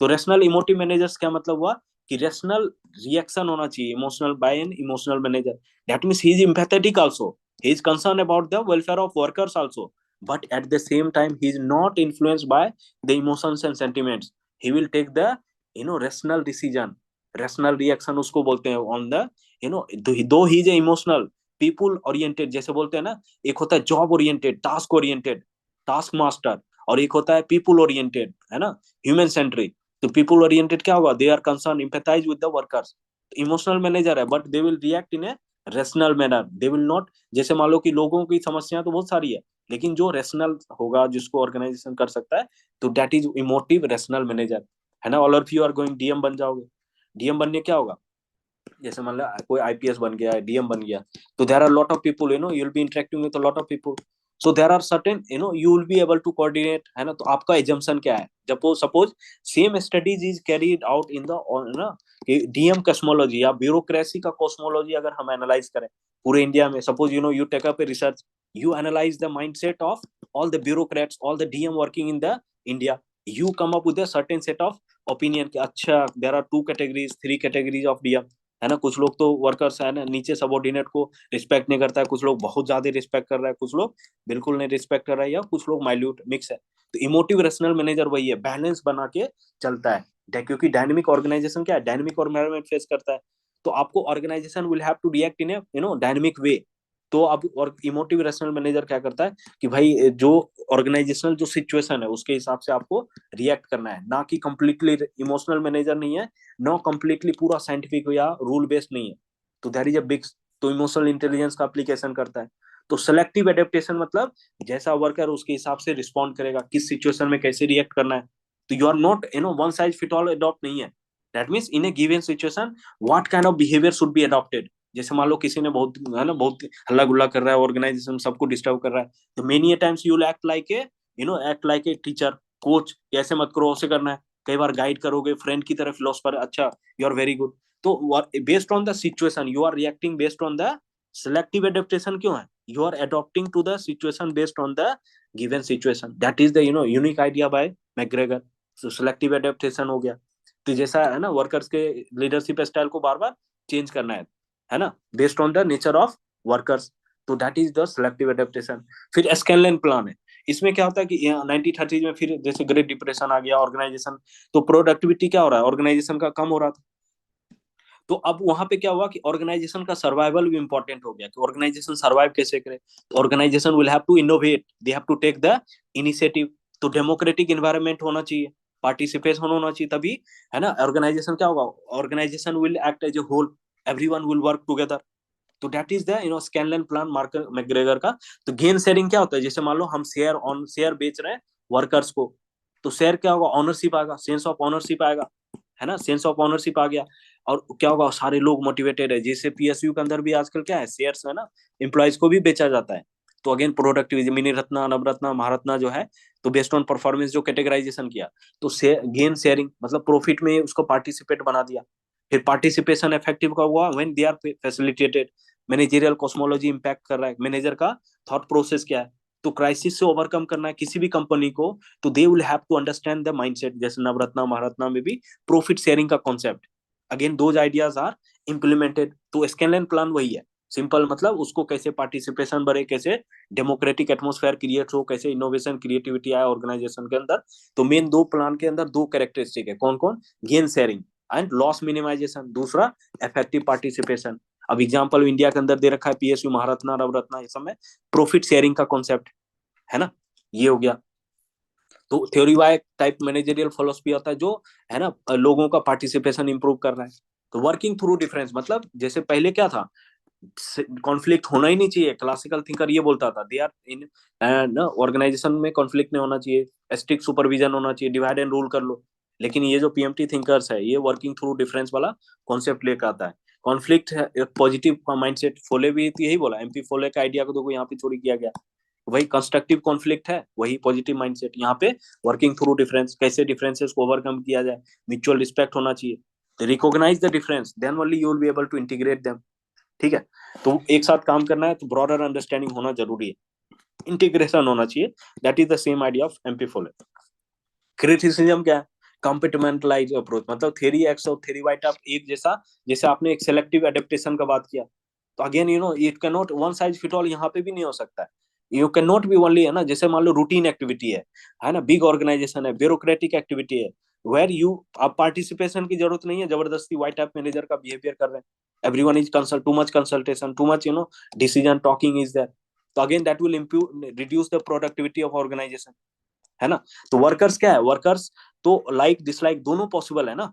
many days you don't want to work, sometimes you want to work, sometimes you don't like the work, sometimes you like the environment, तो there are multiple factors, so it is not one size fit all, नहीं कर सकते। Compartmentalise जो McGregor ने किया possible नहीं है कि कंप्लीटली सिलोज में बांट दे, एक्स इधर है वाई इधर है, ऐसा पॉसिबल नहीं है। Manager will have different, workers also take the self responsibility, वही है। इन एक्चुअल प्रैक्टिस हम लोग क्या देख रहे हैं कि पीपुल में नाइदर लाइक नॉट डिसलाइक, कई बार जरूरत होती है, मजबूरी में काम कर रहा है, तो पीपुल में अवॉइड रिस्पॉन्सिबिलिटी, है ना। वाइट टाइप मैनेजर ऐसा नहीं कि हमेशा सक्सेसफुल हो, तो रिजिड अप्रोच नहीं होना चाहिए। अप्रोच जो मैकग्रेगर ने अडॉप्ट किया that was considered as a rigid approach. तो अथॉरिटी स्ट्रक्चर का भी हम लोग देखे कंप्लीटली नेग्लेक्ट किया, can not be completely neglected. PMT क्या बोलता है, सब सिचुएशन में कंसल्टेशन, ग्रुप, डेमोक्रेटिक ऑर्गेनाइजेशन, ये सब होना चाहिए, लेकिन always it is not possible, है ना। तो जैसे ब्लू कॉलर वर्क है, व्हाइट कॉलर, ऐसा मतलब बोल दिया थ्योरी एक्स के लिए ब्लू कॉलर कर दो और थ्योरी वाई के लिए, है ना, white collar job, higher level organization, theory Y managerial level, top level के लिए कर दिया। तो लोगों को भी तो डिवाइड कर रहा है ना ऑर्गेनाइजेशन के अंदर, there are different type of managerial approach. फिर money still acting as a motivator, है ना, मनी माइंडेड तो कई लोग होते ही हैं, तो इट इज नॉट पॉसिबल कि भाई मनी को बिल्कुल वो कर दें। फिर वेस्ट, है ना, बाइसेस तो आएगा, एथनोसेंट्रिसिज्म आएगा, है ना। जापानी सिस्टम जो हम लोग देखते हैं थ्योरी जेड में, जो जापान के अंदर क्या होता है, करियर बेस्ड सर्विसेज होता है, people are associated with the organization for the life long, है ना, लाइफ लॉन्ग रहेगा, तो एक बॉन्डिंग बनता है ऑर्गेनाइजेशन के अंदर। ठीक है, तो रेलेवेंस क्या देख रहे हैं, पार्टिसिपेटिव मैनेजमेंट, ये सब का अभी हम लोग पॉपुलर थ्योरी बन गया क्यों? क्योंकि ना again this is the current context, क्योंकि आजकल फंक्शनल नॉलेज है, पार्टिसिपेशन चाहिए, सेलेक्टिव एडेप्टेशन, ट्रांजैक्शनल इन्फ्लुएंस, मतलब leader will influence the follower, वो manager will influence the workers. तो ट्रांजैक्शन हम जिससे भी इंटरेक्ट करते हैं ना, suppose you have lot of friends, है ना, you are product of your friends, you are product of your surrounding. अगर this is the statement of ethics, you are product of situation और योर सराउंडिंग। तो इसमें क्या हो रहा है, you are influencing your, suppose there are group of people who are working in a society, so they will interact with each other, they will influence each other। जो transaction हो रहा है, बातें हो रही है, डिसीजन हो रही है, एक साथ काम हो रहा है, एक्टिविटी हो रहा है, you are influencing each other, तो that is the transactional influence। ठीक है, तो हम लोग क्या, लीडरशिप का भी तो रोल इंपॉर्टेंट हो गया कि भाई अगर वर्कर एक्स टाइप है तो उसको वाई टाइप भी बना सकते हैं, उसको मेच्योर इमेच्योर है तो इमेच्योर भी बना सकते हैं। तो ऑर्गेनाइजेशनल इफेक्टिवनेस किस पर्सनैलिटी कैरेक्टर, लीडर का पर्सनैलिटी क्या है, weather he is a charismatic और ट्रांसफॉर्मेबल स्टाइल ऑफ लीडरशिप है नहीं, है ना, तो उस पर भी काफी हद तक डिपेंडेंट होता है। तो वो सब लिमिटेड ना, लिमिटेशंस भी है और रिलेवेंस भी है। रिलेशनशिप लाइन स्टाफ में भी वही है, लाइन वाले नीचे वाले ऊपर नीचे का जो रिलेशनशिप, जो माइंडसेट है, लाइन वाले का माइंडसेट कॉस्मोलॉजी क्या है और स्टाफ वाले का कॉस्मोलॉजी क्या है। एटीट्यूडनल ब्यूरोक्रेटिक कल्चर में चेंज लाने के लिए जरूरत है। ठीक है, आपको सेंट्रलाइजेशन कम करना है in the contemporary time, that is the, तो that is also example of organisational development. Organisational development कैसे होना चाहिए। ओके, तो should I complete Likert then will take a break, और शुड आई टेक ब्रेक? कर लेते हैं इसको कंप्लीट लिकट का। ओके, तो लिकट सिमिलर आइडिया है ना, सेम आइडिया पे है। थ्योरेटिकल प्रेमाइसेस क्या है, इसमें भी कई सारे, he carried out lot of research. तो लिंकिंग पिन मॉडल है ना, कई सारे ऑर्गेनाइजेशन में पीपल आर कनेक्टेड, जैसे 3 टायर, 3rd टायर जो है डिस्ट्रिक्ट के अंदर अर्बन लोकल गवर्नेंस है, Panchayati Raj institution, again you can easily connect, है ना। लिंकिंग पिन मॉडल को पीआरआई या अर्बन लोकल गवर्नेंस से आसानी से हम समझ भी सकते हैं। मिशिगन स्टडी होगा, एक कुछ जॉब ओरिएंटेड वर्कर है, कुछ है ना मैनेजर है, कुछ टास्क ओरिएंटेड है। टास्क ओरिएंटेड क्या होगा, to much rigidity, classical approach. जो पीपल ओरिएंटेड है या है ना एम्प्लॉय ओरिएंटेड है, वो क्या होगा, है ना एम्पैथेटिक होगा, अंडरस्टैंडिंग होगा, जो थ्योरी वाइट अप का आइडिया है ना। तो same idea is going to be repeated. तो रिकट क्या होता है, is also again management school thinker है, मिशिगन स्टडी करेगा, इंपेरिकल एविडेंस लेके आता है ना। तो कैरियर स्टडी करने के बाद लीडरशिप स्टाइल पे रिसर्च करता है कि what are different type of leadership style. He found out 2 type, one is task oriented, second is relationship oriented. तो टास्क ओरिएंटेड क्या होगा, क्लासिकल और एवरेज प्रोडक्टिविटी है, lower than the other organisation जो रिलेशनशिप ओरिएंटेड है। तो relationship oriented जैसे मान लो डीएम है, डीएम रिलेशनशिप ओरिएंटेड है, he is able to use the potential of all the subordinate, but someone other DM is only looking for rule regulation implementation, कोई personal relation नहीं है, कोई सोशल कैपिटल नहीं है। Now we have the term of social capital, networking का govern है ना, network by governing, governance by network. तो how you are able to use the resources in the organisation in a best possible में, है ना, how you are using the talent of individuals in the organisation. तो relationship oriented क्या होगा, हर किसी को पर्सनली जानेगा, है ना, he will understand the positives and strength and weakness of the workers. Task oriented क्या है, बस सीधा काम दिया, काम करके लाओ, बस खत्म, भागो यहाँ से, खत्म करो काम। तो again very rigid and rough approach. तो उससे क्या होगा, लो परफॉर्मेंस होता है, हाई परफॉर्मेंस हो गया तुम्हारा जो रिलेशनशिप ओरिएंटेड है। तो अगेन उसने एक्सपेरिमेंट में ये देखा कि भाई चेंज करके देखें, एम्प्लॉय को जॉब ओरिएंटेड जो वर्कर्स थे टास्क ओरिएंटेड, उसको एम्प्लॉय ओरिएंटेड में डाल दिया, और जो एम्प्लॉय या पीपल ओरिएंटेड था उसको टास्क मास्टर में डाल दिया। तो again he carried out lot of research, finally he realise it is the people oriented, relationship oriented overall productivity अगर इंप्रूव करना है तो we need the relationship oriented supervisor, is more effective than task oriented, है ना। तो DM बन के, IPS बन के, tomorrow you should not become too much only task oriented, you should also have some relationship orientation. तो again देखो पवेट वाले का फायदा है, you understand how you can use the talent of individual working in the organisation, है ना। उसके दिमाग यही तो है। मैनेजर क्या होता है, मैनेजर पूरा पवेट यही पढ़ाया जाता है, managerial skills you also learn in MBA courses. तो टेलर फ्योल वहां सभी ऑर्गेनाइजेशन के अंदर प्रॉब्लम्स को, डायनेमिक्स को समझना जरूरी है, how people are interacting, that is group to group relationship, है ना, टॉप ऊपर नीचे कैसे रिलेशनशिप। इसमें क्या होता है, जो नीचे का एक मेंबर है, मान लो है ना, person B is a member of C group also and he है, तो क्या होता है कि नीचे वाले वर्कर्स डी में सी में भी है, तो यहाँ इस टीम का एक रिप्रेजेंटेशन इधर है, इसका एक रिप्रेजेंटेशन ऊपर वाले में भी है। तो again there is continuous linkages between the different levels of organisation, है ना, अलग अलग लेवल पे इंटरकनेक्टेड होता है, ग्रुप टू ग्रुप रिलेशनशिप को रिप्रेजेंट करता है।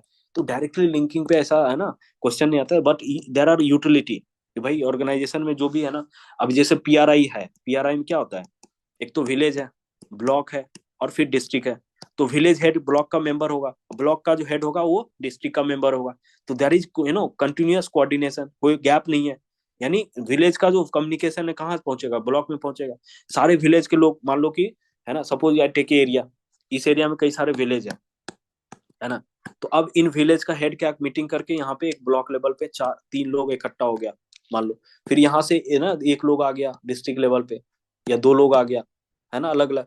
तो सिमिलरली इधर भी ब्लॉक होगा, इधर भी ब्लॉक होगा, इधर भी ब्लॉक होगा, है ना। तो इस तरह से क्या देख रहे हैं, नीचे से ऊपर तक कनेक्टिविटी है कि the people who is the leader in this organisation, leader of this organisation will become member of higher organisation, higher level of organisation, या जो लेयर ऑफ हायरार्की होता है, again he is the member of this.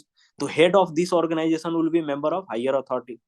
तो again that's why there is a smooth flow of communication, लगातार continuous connectivity है, linkages है। तो that is the linking pin idea। तो इसमें हम लोग क्या देख रहे हैं कि ग्रुप टू ग्रुप रिलेशन, ये इससे ओवरऑल क्या हो रहा है, इससे क्या होगा, है ना, एक तो डिसीजन का एक्सेप्टेंस बढ़िया, कम्युनिकेशन बढ़िया हो रहा है, फ्लेक्सिबिलिटी ऑर्गेनाइजेशन में। तो ऑर्गेनाइज पिरामिडिकल स्ट्रक्चर का जो लिमिटेशन है ना, लिंकिंग पिन मॉडल उसको ओवरकम करता है। तो डिसेंट्रलाइज मॉडल भी है, काइंड ऑफ पार्टिसिपेशन को भी इंप्रूव कर रहा है। तो इसमें हम लोग देख रहे हैं जो कैरेक्टरिस्टिक इसने क्या दिया कि रिलेशनशिप क्या है लीडर और मैनेजर के बीच में, फॉलोअर्स के बीच में, कम्युनिकेशन किस प्रकार हो रहा है। तो these are the parameters on the basis of which he came up with the four style of leadership. पहला क्या होता है, जो क्लासिकल अप्रोच था, है ना, क्लासिकल अप्रोच में करेक्ट अथॉरिटेटिव एक्सप्लॉइटेटिव है। तो लीडर मेंबर पे ट्रस्ट करता है नहीं करता है ना। उसके बाद कम्युनिकेशन होगा ओनली डाउनवर्ड होगा, टॉप डाउन ब्यूरोक्रेटिक अप्रोच होगा, सुपरविजन डायरेक्टिव होता है, और मोटिवेशन क्या होता है, कैरेक्टरिस्टिक डेलीगेशन ऑफ पावर नहीं होता है। हम लोग चार तरह का स्टाइल ऑफ लीडर से, एक्सप्लॉइटेटिव हो गया classical type, exploitative benevolent, benevolent में क्या होता है, थोड़ा बहुत ट्रस्ट आ जाता है, अपवर्ड डाउनवर्ड कम्युनिकेशन हो गया, डायरेक्टिव स्टाइल हो गया, सुपरविजन का कैरेक्टरिस्टिक हो गया, ये सब ट्रांजिशनल है। अब फाइनली हमको चाहिए पार्टिसिपेटिव टाइप। ओके, तो यहाँ पे क्या होगा, ट्रस्ट लेवल बढ़ता जा रहा है, जैसे जैसे इधर जा रहे हैं तो क्या होगा, ट्रस्ट लेवल बढ़ता जा रहा है, जैसे जैसे जा रहे कम्युनिकेशन इफेक्टिव सर्कुलर कम्युनिकेशन की, मल्टी डायमेंशनल सर्कुलर की तरफ जा रहे हैं। सुपरविजन क्या होगा, धीरे धीरे पार्टिसिपेटिव की ओर जा रहे हैं, इधर से इधर तक, है ना। मोटिवेशन लेवल यहाँ पे क्या, socio psychological factor, hierarchy of needs में भी रिलेट कर सकते हैं इसको। यहाँ डेलीगेशन तो बहुत ज्यादा होगा क्योंकि सेल्फ, है ना, लोगों पे ट्रस्ट है। तो ये थ्योरी वाई से भी लिंक कर सकते हैं, लास्ट के दो है, और स्टार्टिंग के दो को क्लासिकल थ्योरी से भी लिंक कर सकते हैं। तो दैट इज आइडिया, है ना, चारों को एक्सप्लेन किया, चार टाइप ऑफ मैनेजमेंट स्टाइल होता है। तो organisational, ultimately he is talking of organisational development, कि ऑर्गेनाइजेशन के अंदर डेवलपमेंट कैसे होना चाहिए, how you should move from here to there, है ना, एक्सप्लॉइटेटिव, है ना, अथॉरिटेटिव से पार्टिसिपेटिव की ओर जाने के लिए। तो इंटरवेनिंग स्ट्रक्चर है, बीच में कुछ स्टाइल है जो ट्रांजिशन है। सडनली आप, है ना, डिक्टेटोरियल कंट्री को डायरेक्ट डेमोक्रेटिक बना दिए तो क्या होगा, लूटमार हो जाएगा, एनार्की आ जाएगा। तो he propose certain organisational improvement cycle भी बोलते हैं, ऑर्गेनाइजेशनल इंप्रूवमेंट साइकिल या प्रोसेस बोल सकते हो। ठीक है, तो मैनेजर हम लोग क्या देख रहे हैं कि स्टाइल ऑफ लीडरशिप बहुत इंपॉर्टेंट है, मैनेजमेंट स्टाइल तीन चार पांच। तो थ्योरी वाइज जो जितने भी है ना, दे आर रिलेटेड, है ना, उसी को। तो लास्ट का दो है ना, दो पिलर की तरह, एक इधर और एक इधर, पार्टिसिपेटिव और अथॉरिटेटिव बेनिफिट। तो उसका एप्लीकेशन भी होगा करंट कॉन्टेक्स्ट में। अब जैसे मान लो कि, है ना, दोनों को कैटेगराइज कर दिया, जैसे 1 और 2 को हम लोग क्लासिकल थ्योरी से ज्यादा कनेक्ट करते हैं, 3 और 4 को बिहेवियरल थ्योरी और पार्टिसिपेटिव मैनेजमेंट लिंक में रखते हैं। अब यहाँ क्या होगा, पॉजिटिव फैक्टर क्या है, यहाँ पे एक्सप्लॉइटेटिव सिस्टम है, अथॉरिटेटिव सिस्टम है, और इधर क्या है, पार्टिसिपेटिव सिस्टम है। उसके बाद इंटरवेनिंग क्या है, मैकेनिकल ऑर्गेनाइजेशन है मतलब, और यहाँ पे डायनेमिक्स ऑफ ह्यूमन बिहेवियर को कंसीडर किया जा रहा है। ओवरऑल एंड रिजल्ट क्या होगा, ये कॉजेज है, इंटरवेनिंग फैक्टर है, फाइनली एंड रिजल्ट क्या होगा, सेल्फ एस्टीम होगा, इधर हाई एस्टीम हो गया। तो ओवरऑल प्रोडक्टिविटी इधर कम होगा, इधर प्रोडक्टिविटी बढ़ जाता है। That is idea. ठीक है, तो ultimately we should go for, है ना, मैनेजमेंट टाइप ऑफ 3 और 4 system, that is more productive. Criticism भी होगा, एक तो है ना, उसके ट्रायंगल को इतना क्रिटिसाइज किया गया, इतने ट्रायंगल बना दिया, इतना तो मैथ में भी नहीं बनाया, है ना, मैथ्स भी। तो है ना, he is drawing the lot of triangles, group to group communication, है ना। तो ये बोला फ्लो ऑफ कम्युनिकेशन। तो यहाँ पे क्या है, जैसे मान लो बल्कनाइजेशन ऑफ ऑर्गेनाइजेशन की बात, too much hierarchy, too much negotiation, too much discussion is there. तो बल्कनाइजेशन मतलब फैल जाना, एक्सपेंड करना, ओवर, है ना, स्ट्रेच हो जाना ऑर्गेनाइजेशन। तो बल्कनाइजेशन ऑफ ये भी क्रिटिसिज्म है। उसके बाद पार्टिसिपेटिव मैनेजमेंट, है ना, इफेक्टिव हर सिचुएशन में हो सकता है, इन वॉर लाइक सिचुएशन आ गया, कोविड आ गया, वहां पे नेगोशिएशन चल रहा है, that is not possible. Relevance भी होगा, क्या रेलेवेंस है, जो आप जितने भी फॉर्च्यून 500 कंपनी है वहां पे देखा मैनेजरियल स्टाइल में फ्लेक्सिबिलिटी है ना, कंटेम्पररी ऑर्गेनाइज इनोवेशन बेस्ड है, कंपटीशन है, गूगल माइक्रोसॉफ्ट इंजीनियर को है ना, that they want respect, otherwise they will leave the organisation. Linking pin model भी सक्सेसफुल, जैसे मान लो अपना 73rd अमेंडमेंट है, 74th अमेंडमेंट है, again that is visible. Network governance में इंपॉर्टेंट है, ग्लोबलाइजेशन का दौर है, वहां पे ग्लोबल जैसे यूएन है, यूएन के अंदर भी और लोकल रीजनल ग्रुपिंग्स है, तो again linking pin is there. WTO का नेगोशिएशन में हम लोग देखते हैं अलग अलग लेवल पे नेगोशिएशन हो रहे हैं। तो फिर उसके बाद नेटवर्क गवर्नेंस, ये सब इंपॉर्टेंट हो गया। फिर विलियम वॉची का एक लास्ट का थोड़ा सा है, ये जो थ्योरी है, ये जापान के, देखो यूएस कंपनी और जापान आपस में कॉम्पीट करते रहते हैं, they are always competing with 1980s it was realise कि भाई Japanese company they were doing much better than American companies, then they carried out, William Ouchi carried out study, क्या problem है, ऐसा क्या हो गया कि है ना जापान में इतना अच्छा हो रहा है। तो वहां पे in Japan what they have seen, everyone is treated equally, you know, there is same uniform for everyone, manager white, no blue and no white type of color। तो डिफरेंशिएशन खत्म कर दिया, यूनिफॉर्मिटी इक्वालिटी ले आया, है ना, higher and file policy नहीं बल्कि लाइफ टाइम एसोसिएशन होता था उसका। फिर ऑर्गेनाइजेशन बियॉन्ड पार्टिसिपेटिव मैनेजमेंट, है ना, पॉलिटिकल पार्टी, ये सब। तो मतलब क्या है, सिर्फ ऑर्गेनाइजेशन के अंदर नहीं, सोशल पॉलिटिकल एक्टिविटीज में भी ऑर्गेनाइजेशन कैसे रिलेट करता था इंडिविजुअल्स। तो कंप्लीटली बिजनेस को एसोसिएट नहीं कर सकते ना, पेट्रोटिज्म, देशभक्ति, nation first, America first, Japan first, nationalism in Japan is very much, you know, powerful, you know, very too much, you know, in the minds of people। तो जैसे Israel में देख लो, वहां भी ऐसा ही है कॉन्सेप्ट, फैमिली कॉन्सेप्ट है, और they treat organisation as a family, as a social system, they remain associated with the organisation even after, you know, till the time they retire. यही थ्योरी जेड क्या दिखा रहा है, जो इमोशनल फैक्टर है, cultural, people are driven, communitarian, group like behaviour अच्छा होता है जापान में। तो सोशल फीलिंग्स के हिसाब से भी जो कल्चरल फैक्टर है, that also determine the managerial style. वहां पे क्या है, टोटल क्वालिटी मैनेजमेंट और ट्वाइटिज्म बोला जाता है, जैसे फोर्डिज्म अमेरिका में था, ट्वाइटिज्म जापान में था। टोटल क्वालिटी में ultimately focus is end to end, you know, relationship, there has to be benchmarking, professionalism, जो न्यू टेलरिज्म भी इस आइडिया को न्यू टेलरिज्म से भी रिलेट करते हैं। तो इसने क्वालिटी ऑफ सर्विस की बात किया, प्योरिटिज्म जो है, there should be quality of product as well as quality of service, था ना। तो अल्टीमेटली वही रिलेशनशिप, ह्यूमन रिलेशन और बिहेवियरल। बाद में जो कंक्लूजन हम लोग देख रहे हैं, इसमें ना तीनों का रिलेशनशिप देख रहे हैं कि फाउंडेशन है, human relation will become foundation for behavioural theories. तो अब क्या सिमिलैरिटी क्या है, ऑर्गेनाइजेशन है जो social system, dynamics of human behaviour important, emphasis किस पे होगा, कम्युनिकेशन, नेगोशिएशन, पार्टिसिपेशन पे होगा।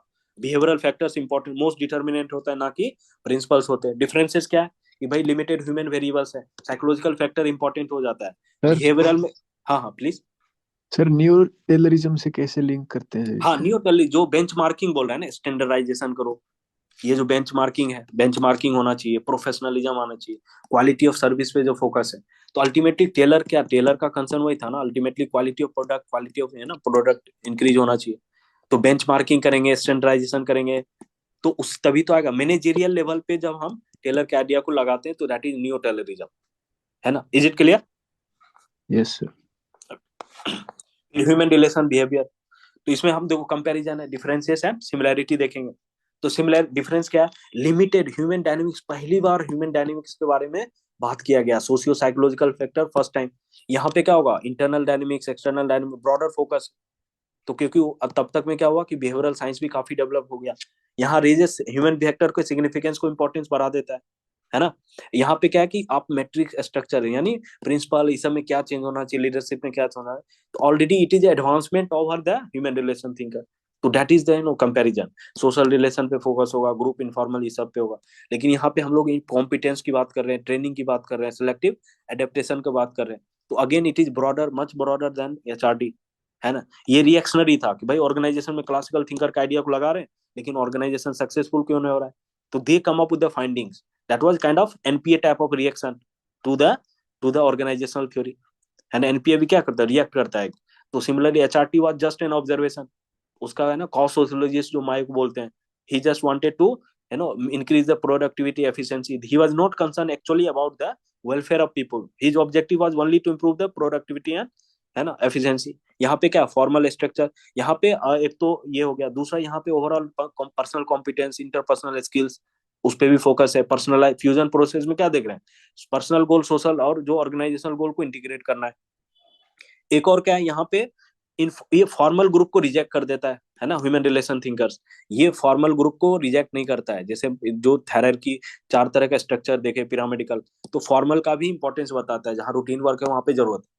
तो उसी फाइंडिंग पे हॉथरॉन एक्सपेरिमेंट पे निकल के आया, और यहाँ पे बिहेवियरल फैक्टर, जो कम्प्रिहेंसिव बिहेवियर फैक्टर बाद में डेवलप होता है। तो रिलेशनशिप क्या है, अर्ली स्टेज है ह्यूमन रिलेशन, और एडवांस वर्जन है, बस सिंपल बेसिक रिलेशनशिप वही है। ओवरऑल बिहेवियरल फैक्टर से हम लोग क्या देख रहे हैं कि सोशल रिलेशनशिप का सिग्निफिकेंस को हाईलाइट किया माया ने। क्रिस एरगारिस क्या करते हैं, इंटरपर्सनल कॉम्पिटेंस। तो हर थिंकर का कुछ यूनिक पॉइंट है ना। Socio psychological factor most important है ना, डिटर्मिनेंट ऑफ प्रोडक्टिविटी हो गया। तो बाद में जितने पीएमटी थिंकर है, दे है ना, कम्युनिकेशन की बात करता है, पार्टिसिपेशन की बात करता है।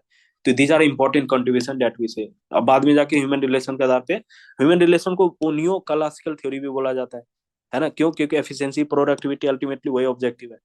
बिहेवियरल थ्योरी को न्यू ह्यूमन रिलेशन बोल, दीज आर द टर्म्स है ना, क्वेश्चंस में आते हैं। तो just to for technical understanding you should be having some idea. Okay, I think now think we have completed it. Any doubt? सब clear है? Are you all able to get it? है ना, समझ आ रहा है? Sir can you please explain principle of exception एक बार फिर से? हाँ, प्रिंसिपल ऑफ एक्सेप्शन क्या होता है कि जैसे अब मान लो टेलर क्या बोलता था, manager should set one best way of, है ना। नोट्स में थोड़ा प्रॉब्लमेटिक है वो जो सर ने लिखा है, I think there is overlapping and वहां पे confusion. One best way of doing work बना दिया, और किसको बता दिया, फंक्शनल फोरमैन को बोला जितने वर्कर है ना, they should work only based on the one best way that is develop. ठीक है। अब क्या होता है कि वर्कर है ना, वर्कर क्या कर रहा है, अगर मान लो हमने टारगेट किया 100 सेट किया, वन बेस्ट वे में 100 बनना चाहिए प्रोडक्ट। अब वर्कर क्या बना रहा है, 300 प्रोडक्ट बना रहा है। That means one best way effective नहीं है ना, देयर इज सम प्रॉब्लम या फ्लॉ है ना। यानी वन बेस्ट वे जो डिजाइन किया गया दैट इज डिफेक्टिव। एक कंडीशन आ गया है ना। इस केस में क्या होगा, manager will interfere again in developing one best वे।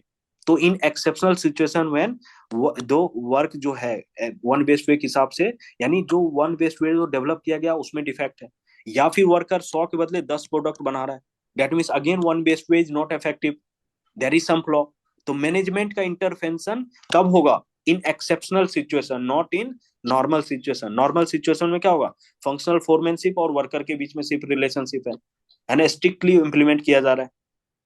तो जैसे प्राइम मिनिस्टर ऑफ इंडिया क्या बोलता है कि ब्यूरोक्रेसी में क्या होना चाहिए, इंटरवेंशन होना चाहिए, ना कि इंटरफेरेंस होना चाहिए। तो मैनेजर का यहाँ पे इंटरफेरेंस नहीं होना चाहिए हर छोटे छोटे काम में आगे। मैनेजर का इंटरवेंशन कब होना चाहिए, जब वो बेस्ट वे इफेक्टिव नहीं है, डिफॉल्टिव है, फॉल्टी है, तब जाके इंटरवेंट। तो these are exceptional situation. Are you able to get it? या इज जी इट क्लियर? सर। हाँ, है ना, सिंपल तरीके से, बस सिंपल प्राइम मिनिस्टर का स्टेटमेंट भी देख लो। ब्यूरोक्रेसी में बोलता है इंटरवेंशन, इंटरफेरेंस मत करो। हर छोटी छोटी काम में पहुंच गए, डिस्ट्रिक्ट में क्या चल रहा है, मिनिस्टर जाके देख रहा है, तो उसको इंटरफेरेंस बोलते हैं। फंक्शनल फोरमैन के काम में इंटरफेरेंस मत करो, है ना। मैनेजर शुड ओनली, जब वो काम नहीं कर पा रहा है वन वेज में, ध्यान ओनली यू शुड इंटरवेन, है ना। तो that is the idea, principle of exception. ठीक है, any other okay doubt? Sir. Is it clear? Are you able to get it? है ना, सिंपल है ना यस सब। Very good. Okay, will take a 2 minute break. Sir. I also have a doubt कि कभी कभी क्वेश्चंस सर ऐसे आ जाते हैं मतलब हम्म। थिंकर्स के पार्ट से कि आपने कभी नहीं पढ़े हैं वो थिंकर्स, अच्छा, तो हाँ, हाउ डू वी अप्रोच आओ सच अभी अभी लेते हैं, क्वेश्चंस? अभी अभी ना will take up doubts in the model answer, जो test series okay question answer okay. Discuss उसमें ले। Okay sir. देखो आइडिया, एक तो कंटेक्स्ट इंपॉर्टेंट है, और एक जनरल मैक्रो माइक्रो अंडरस्टैंडिंग, दोनों इंपॉर्टेंट है। मैक्रो अंडरस्टैंडिंग रहेगा तो किसी भी थिंकर का कोई भी statement, if you are able to make a sense of the statement, you will be able to write, है ना। तो डन, नथिंग टू वरी। ठीक है, एनी अदर डाउट? Sir, चलो I easy. have a generic doubt. हाँ हाँ, बताओ। Yes, please tell me.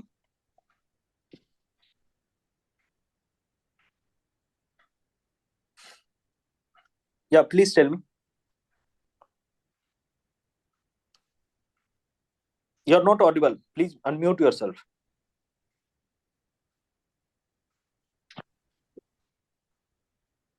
Yes. Hello, हाँ हाँ, sir, now am you I are audible. audible? Now you are Yes. audible. Please tell me. हाँ, क्या है? Sir, I just have a generic doubt. What type हाँ of theories and principles we can apply in just a complicated structure like India?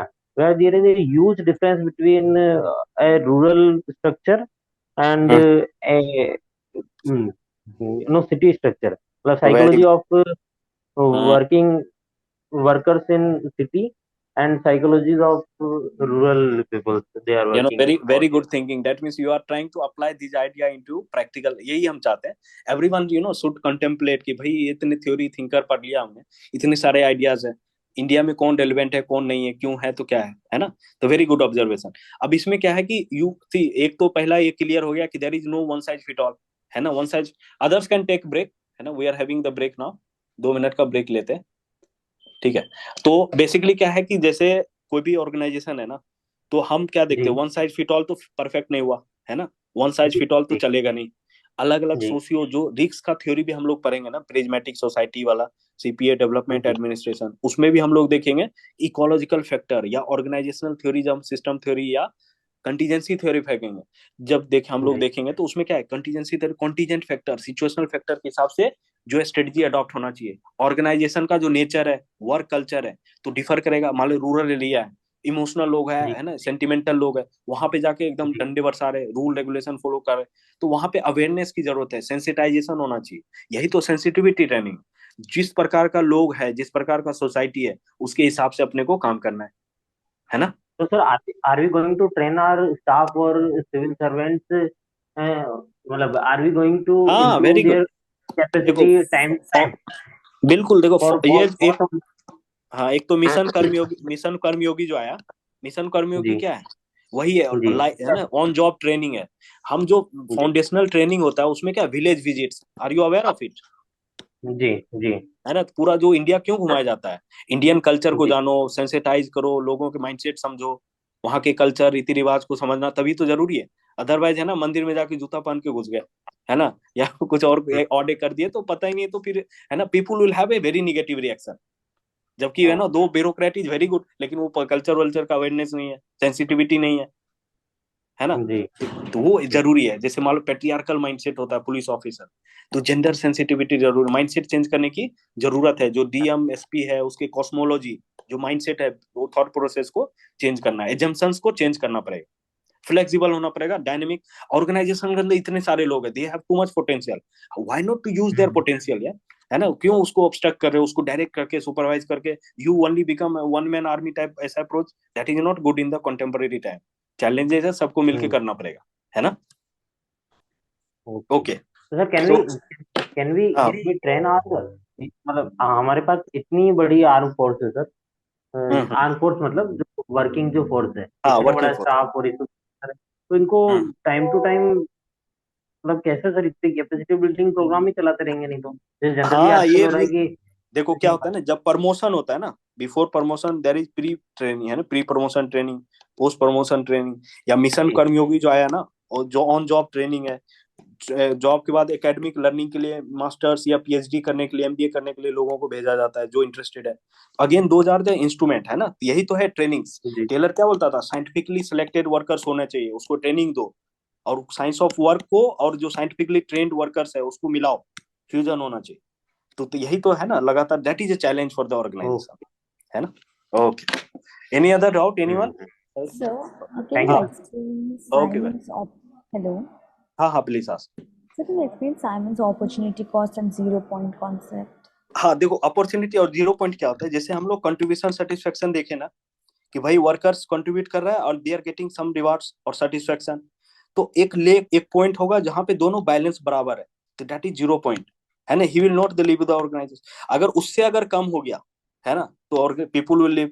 Opportunity cost क्या होता है, जैसे you are working in suppose a organisation, and you are looking your friend in the B organisation where he is having the similar skill, but he is getting more for 5 lakh per month and you are getting only 2 lakh per month, so what will happen, you will feel है ना कि हमारे साथ, है ना, I should have joined this organization, will you think or not?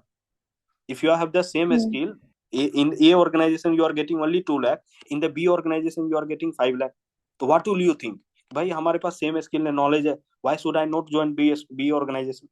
तो that means opportunity cost, you are comparing yourself inside and outside, तो you are living some opportunity. Suppose a person is working in B organisation, और उसको बोलेगा आप ए organisation में आ दो, आपको 2 lakh salary देंगे पर मंथ, है ना, तो बोलेगा भाई हम आई एम खुश है, I am very happy here, don't make me go to the A organisation, I am happy in the B organisation. Are you able to get it? So over here, Simon is not supporting the 0 point concept, right? Because he's saying that satisfaction should be more than the more than, sorry. हाँ बिल्कुल बिल्कुल, हाँ. Satisfaction जो है अगर वो 0 point touch कर गया, that means you know organisation का सर्वाइवल खतर, you know, in Okay. Danger है ना. वो एट Okay. दैट को उस पॉइंट पे आ गए तो फिर तो डेंजरस हो गया ना, कभी भी सिचुएशन बदल सकता है ना. तो Okay. That is Got it. Danger point. ठीक Got है, it. चलो okay okay, you can take 1 more minute break, है ना, उसके बाद मिलते हैं.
Sir yes yes please. Sir एक बार 0 पॉइंट दोबारा बताना सर. ओके, एक तो नॉर्मली क्या होता है किसी भी ऑर्गेनाइजेशन में ना, people you know, if organisation में क्या होगा, workers are there, you know, they are contributing something, contribute कर रहा है, and they are getting some rewards and satisfaction, है ना, रिवार्ड मिल रहा है जो उसको सेटिस्फाई कर रहा है, उसके पर्सनल नीड को फुलफिल कर रहा है. तो क्या होता है कि 0 पॉइंट होता है कि वो ऐसा डेंजर पॉइंट जहां पे जितना वर्कर कंट्रीब्यूट कर रहा है उतना ही सेटिस्फेक्शन डिराइव कर रहा है. नॉर्मली आइडियली क्या होना चाहिए, people should be very happy. कब हैप्पी होगा, जब उसका सेटिस्फेक्शन लेवल क्या होगा, हाई होगा, है ना, when he is very happy with the rewards that he is getting by working in organisation. ये मान लो, तो क्या होगा, जितना कंट्रीब्यूशन है, अगर मान लो contribution equal to satisfaction, simple इस पॉइंट पे आ गए, तो क्या होगा कि मतलब इसमें क्या होगा, there is a danger that people will leave the organisation. There is a possibility ना, भाई अब जितना देर है बस, he should be able to feel that I am getting you know much more you know satisfaction over here, तभी तो organisation में काम करेगा. तो that is the 0 point idea. Opportunity sir cost वही रिलेटेड है. Yes please. नोट्स में लिखा हुआ है सर कि हम्म, जब वर्कर को पता चलता है कि उसका कंट्रीब्यूशन ज्यादा है और सेटिस्फेक्शन कम मिल रहा है, उसको 0 पॉइंट बोल रहे हैं. हाँ एक बार मतलब वही चेक कर. डेंजर पॉइंट है ये जो कंट्रीब्यूशन सेटिस्फेक्शन का गेम है ना. तो when you are getting satisfaction either more than और इक्वल टू कंट्रीब्यूशन, वो एक लिमिट है, ग्राफ देखते हैं ना. इसके बाद इस पॉइंट के बाद क्या होगा, अगर सेटिस्फेक्शन, मान लो कंट्रीब्यूशन सेटिस्फेक्शन बराबर हो गया, satisfaction is less than contribution, तो काम ही नहीं करेगा वो लोग. तो इस पॉइंट पे आके, डेंजर पॉइंट पे आके, इसके बाद जो होगा ना, इसके बाद जो पॉइंट पे आता है वो people will leave the organisation. That is that. ठीक है. सर ये एक बार नोट्स में चेक करना सर, वहां पे सही लिखा हुआ है या कुछ मिस्टेक है क्या? अच्छा हाँ, नहीं मतलब इन जनरल आइडिया वही है, बाकी तो डिसीजन मेकिंग इसी में होगा शायद. साइमन में, हाँ, बर्नार्ड में लिखा हुआ है ना. Yes sir. हाँ. एक क्या होता है ना, ये सब आइडिया को बस एक जनरल अंडरस्टैंडिंग होना चाहिए. 2000 क्वेश्चंस नोट डायरेक्टली है ना, उसमें डायरेक्टली नहीं पूछा जाता है. हाँ, बर्नार्ड में.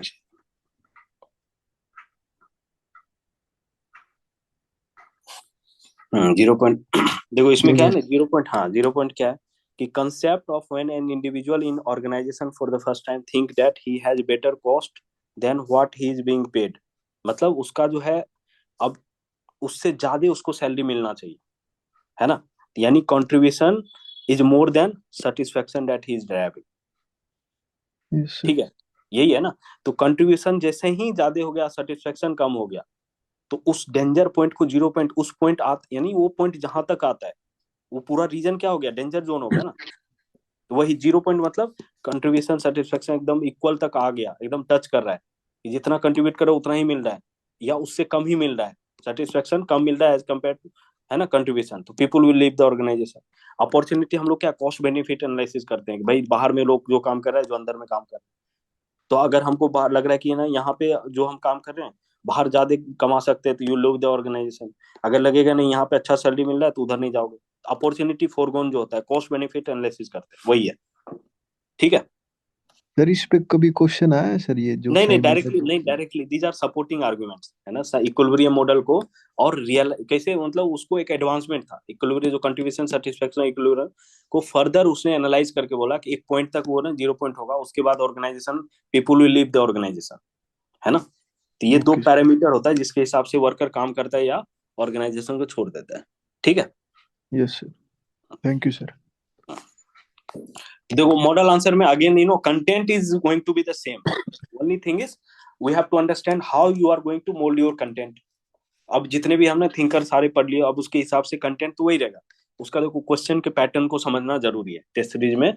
जो क्वेश्चन पूछ, जैसे मान लो पहला क्वेश्चन क्या है, suitable structure remedy for a pathological tradition of bureaucracy yet to emerge, examine करना है। एग्जामिन मतलब, तो अब इसको मान लो अलग अलग तरीके से क्वेश्चन पूछेंगे। Do you think you know the suitable structure is yet to be found, yet to emerge, या पैथोलॉजिकल जो ब्यूरोक्रेटिक स्ट्रक्चर है still it is dominant. what are the other alternatives that has been developed to overcome the problem of traditional bureaucracy? So there are multiple models that has been developed. To what extent those models are able to overcome those limitations, या pathological bureaucracy का alternative बन पाया नहीं बन पाया। इसलिए हम लोग पोस्ट वेबरियन डेवलपमेंट पढ़ते हैं ना, बहुत सारे पोस्ट वेबरियन देखे, एंटी वेबरियन डेवलपमेंट देखे, या न्यू पब्लिक एडमिनिस्ट्रेशन है, न्यू पब्लिक मैनेजमेंट है, पब्लिक चॉइस अप्रोच है, एंड ऑफ, तो again those are the those are various alternatives, है ना। तो अल्टीमेटली क्या होगा, पोस्ट वेबरियन डेवलपमेंट क्या होता है, वेबर के लिमिटेशंस को, क्रिटिसिज्म को ओवरकम करने के लिए आया। तो लेकिन यहाँ पे कह रहा है अभी भी जितने भी डेवलपमेंट हुए ये सारे स्टिल सुटेबल स्ट्रक्चर अभी भी हम कंप्लीटली नहीं निकाल पाए। एट टू इमर्ज जो पैराडाइम में हम लोग पढ़े थे ना डिसिप्लिन में, कि भाई कितने ओवरलैपिंग पैराडाइम आ गया, लेकिन अभी भी हम लोग still we are searching for new paradigm, we are not able to bring a concrete, है ना। एक पैराडाइम का लड़ाई अभी भी चल रहा है। तो ब्यूरोक्रेटिक स्ट्रक्चर का अल्टरनेटिव तो बहुत सारे आ गए, लेकिन still we are not able to find the most suitable structure जो कंप्लीटली ब्यूरोक्रेसी को रिप्लेस कर दे। Even in the contemporary time bureaucratic new Weberian state क्या दिखाता है, ट्रेडिशनल ब्यूरोक्रेटिक स्ट्रक्चर के मॉडिफाइड वर्जन। तो अभी तक है ना मल्टी पैराडाइम क्यों आया, पोस्ट एनपीएम मॉडल में इतना वेरिएशन क्यों है, still we are looking for lot of new developments, है ना। तो जो इसको रिप्लेस कर पाए, that is the examine part. ठीक है। तो यानी post Weberian model can not replace, है ना, एक आर्गुमेंट वो आना चाहिए। पहले हम क्या किए, बेसिक्स लिख दिए ब्यूरोक्रेसी पे और पैथोलॉजिकल बिहेवियर के बारे में बता दिए, फिर then you write some post Weberian development, उसका ब्रीफली एलोबरेट कर दिए, है ना, उसको डिटेलिंग नहीं करेंगे, ब्रीफली मेंशन कर देंगे। फिर this is the most examine part, it can not replace the Weberian model, why it can not replace, तो दैट इज द आइडिया। तो एक तो ब्यूरोपैथोलॉजी टर्म यूज किया है ना, पैथोलॉजिकल बिहेवियर क्या होता है, तो विक्टर थॉमस का स्टेटमेंट है कि ये पैथोलॉजी जो रिजिडिटी रूल ओरिएंटेशन होता है, मैक्स वेबर का ब्रीफ आइडिया, बेसिक्स लिख दिए, this is basics that everyone should write.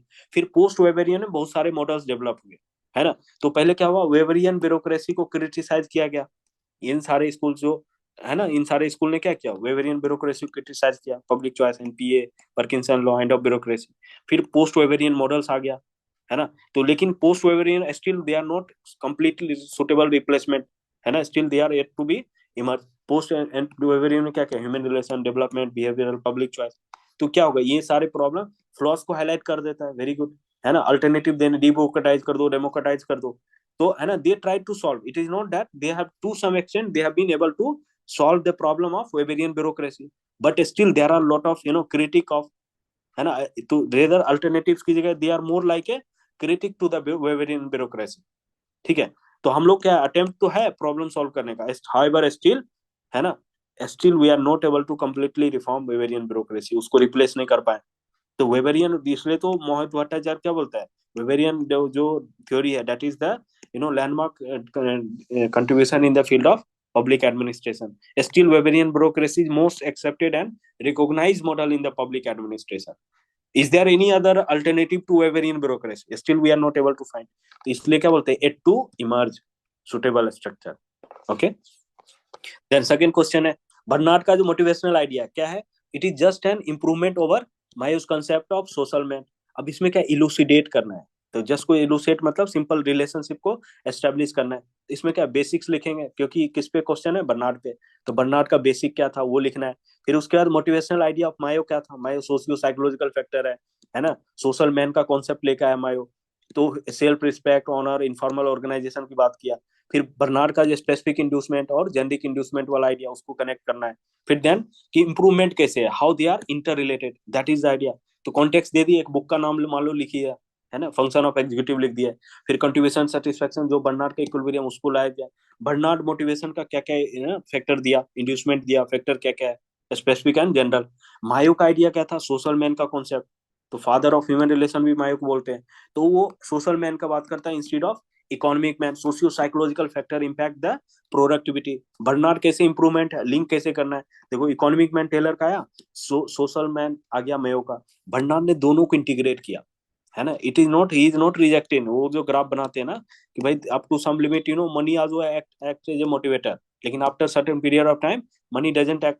तो मोटिवेशनल फैक्टर इतना डाइवर्सिफाइड क्यों हुआ? क्योंकि he integrated the concept of Mayo and Taylor both. He is not rejecting the Taylor's idea also. Economic man भी और social man भी. Simon इसलिए administrative man का कॉन्सेप्ट आता है, सोशल मैन भी और एडमिनिस्ट्रेटिव इकोनॉमिक मैन बैलेंस होना चाहिए. ठीक है. Are you able to relate? This is the improvement. तो उसको समझाते हुए, तो क्योंकि क्वेश्चन कर रहा है सिंपल इलुसिडेट, तो उसमें काउंटर आर्गुमेंट उस पर नहीं करना, इलुसिडेट करना, एक्सप्लेन करना है इन क्लियर टर्म्स. ओके. उसके बाद ये क्वेश्चन है, क्रिटिकली एग्जामिन करना है क्या? Dwight Waldo's approach of building a political theory of पवेट. तो डॉयट वाल्डो को किससे रिलेट करते हैं? न्यू पब्लिक एडमिनिस्ट्रेशन से लिंक करते हैं. तो वैल्यू बेस्ड अप्रोच, है ना. तो एम्पेरिकल अप्रोच, एनपीए क्या करता है? जो 3 एंटी गोल था, है ना. एंटी गोल क्या था? एंटी, है ना, एंटी पॉजिटिविज्म था कि भाई एम्पेरिकल ये सब अप्रोच कम करो. तो वाल्डो का जो कॉन्सेप्ट था, पॉलिटिकल साइंस डायकोटोमी हटा के हमको इक्वेट करना है, पॉलिटिकल वैल्यू बेस्ड अप्रोच होना चाहिए, गोल ओरिएंटेड, चेंज ओरिएंटेड. उसको क्रिटिकली एग्जामिन करना है. तो पहले क्या लिखेंगे? एक्सप्लेन करेंगे वाल्डोस का मेजर कंट्रीब्यूशन क्या था, है ना. उसके कुछ बुक्स का नाम लिख दिए, उसके कुछ की कंट्रीब्यूशंस लिख दिए. तो उसके बाद लिखना he has not been successful in this approach. तो एग्जामिन वही है कि भाई क्यों सक्सेसफुल नहीं रहा, व्हाट आर द रीजन. तो उसका अप्रोच जो है पॉलिटिक्स, एक तो डायकोटोमी रिजेक्ट करता है, उसको बोलना कि public should be based in the democratic foundation होना चाहिए, ना कि बिजनेस लाइक अप्रोच होना चाहिए. He was proponent of political approach, value based approach, normative approach. तो ही वाज, ना. तो बेसिक्स लिखा गया इस पे, बुक्स लिख दिया, मेन आइडिया को हाईलाइट कर दिया. डायकोटोमी रिजेक्ट करेगा, एनपीए, सीपीए, है ना, उसमें रोल आता है डॉयट वाल्डो का. तो फैक्ट वैल्यू को भी रिजेक्ट करता है. Normative, there should be normative method. तो वाल्डो का पॉलिटिकल थ्योरी का पवेट क्या था? डिसेंट्रलाइजेशन, डेमोक्रेटाइजेशन, वैल्यू इक्विटी, ये सब जो कॉन्सेप्ट वो लिख दिए. फिर उसके बाद हम लोग देखते हैं कि पॉलिटिक्स अप्रोच जो है, तो 4 मेन आइडिया, डेमोक्रेटिक प्रिंसिपल होना चाहिए, डेमोक्रेटाइजेशन होना चाहिए, है ना, एफिशिएंसी. और ये क्या होता है? पब्लिकनेस को कंप्रोमाइज मत करो, पब्लिक स्पिरिट को कंप्रोमाइज मत करो. Government can not run like a business. That was Waldo's idea. However, अब जो एग्जामिन पार्ट यहाँ आ जाता है, हाउएवर, है ना. इवेलुएटेड क्या हुआ? जैसे ही आप हाउएवर पुट करते हैं तो अच्छा क्लिक कर, now you are addressing the examine part. तो वाल्डो सक्सेसफुल हो ही नहीं पाया. क्यों? ही जो क्रिटिक कमेंटेटर बन गया, हिस्टोरियन बन गया. बट तो उसके बाद जो अल्टरनेटिव जो सॉल्यूशंस आए ना, पब्लिक चॉइस और ये सब, they were more more successful in terms of providing the solutions. ये तो वैल्यू बेस्ड ये सब तो है ना, डायकोटोमी. तो हम क्या देख रहे हैं? वाल्डो का जो मॉडल था ना, whatever वाल्डो, तो कहीं ना कहीं it has also obstructed the growth of discipline. ठीक है. तो ये वीकनेस के कारण क्या हुआ कि, है ना, इसमें हम लोग क्रिटिसाइज करते हैं. Still despite criticism, again conclusion का जो पॉइंट है ना, these are the terms, however, despite. तो डिस्पाइट क्रिटिसिज्म रेलेवेंस है, रेलेवेंस लिख दो. Still we need, post NPM से रिलेट कर दिया, फ्यूचरिस्टिक कर दिया कंक्लूजन में. वीकनेस दिखा दिया. वीकनेस के बाद again these are the moulding of content, है ना. बेसिक कंटेंट तो मोरलेस सेम रहता है, लेकिन ये जो पार्ट है ना, और कंक्लूजन में जो डिस्पाइट के बाद हम पोस्ट एनपीएम से connect, that is the innovation. उसके बाद कार्ल मार्क्स का इंटरप्रिटेशन जो है, that is rooted in the history of nature of state. Karl Marx का पूरा हिस्ट्री है ना, बुर्जुआ क्लास और वर्कर्स, है ना, प्रोलिटेरिएट और, है ना. तो उसका लड़ाई झगड़ा है ना, अल्टीमेटली पॉलिटिकल जो स्टेट का नेचर है, नेचर ऑफ स्टेट को उसने बोला हैव्स एंड हैव्स नॉट. तो पॉलिटिकल फिलोसफर था. तो ही टोल्ड कि बी एक्सप्लॉइटेटिव है, bureaucracy acting like a instrument in the hand of state और in the hand of capitalist state. Bourgeois class के हाथ में एक हथियार है।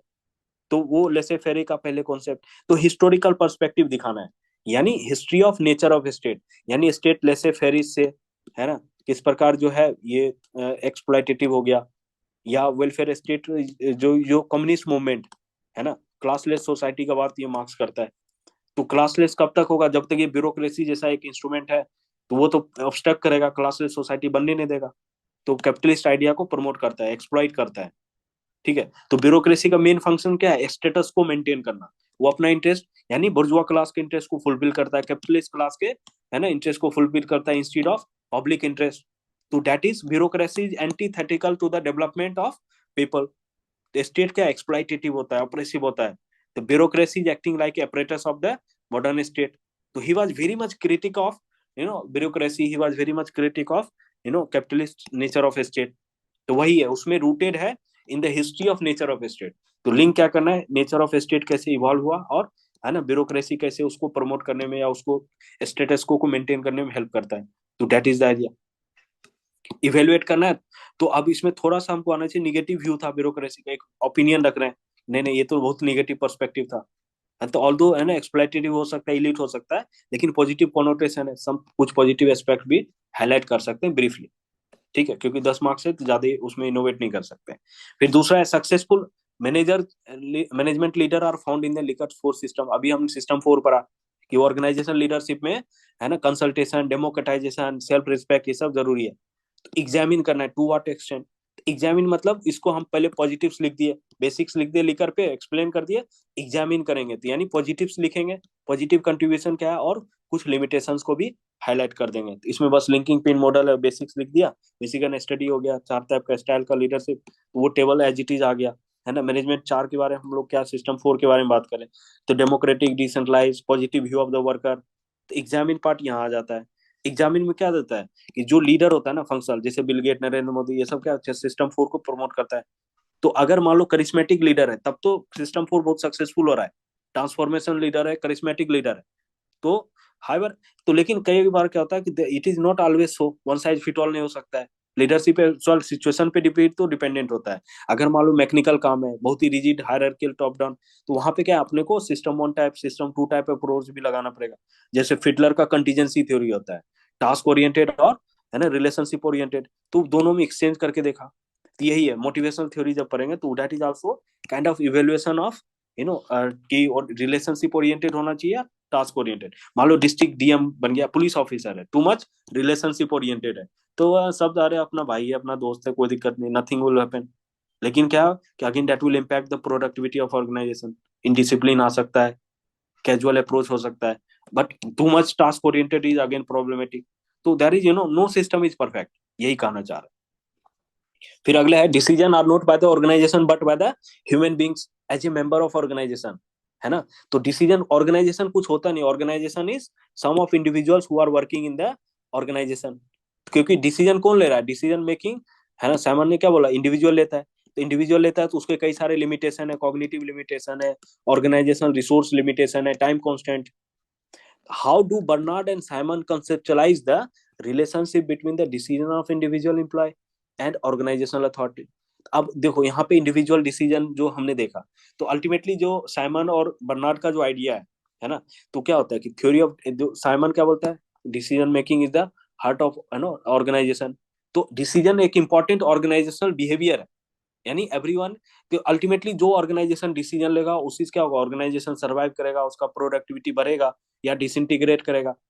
तो डिसीजन मेकिंग में किसका इंपैक्ट है, ह्यूमन बिहेवियर या साइकोलॉजी का इंपैक्ट है। Mechanical, it is a human process not a mechanical process, that was behavioural thinkers idea in general, ठीक है। बर्नार्ड क्या करता है कि decision making contribution satisfaction theory भी लेके आया, how individual is contributing in the organisation. तो इंडिविजुअल किस पे डिपेंड, इंडिविजुअल का जो decision making is the consequence of emotional respect, या रिस्पॉन्स कैसे करेगा सबकॉन्शियस लेवल पे। तो पीपुल देखो 2 तरह का डिसीजन है, एक पर्सनल डिसीजन है, एक ऑर्गेनाइजेशनल डिसीजन है।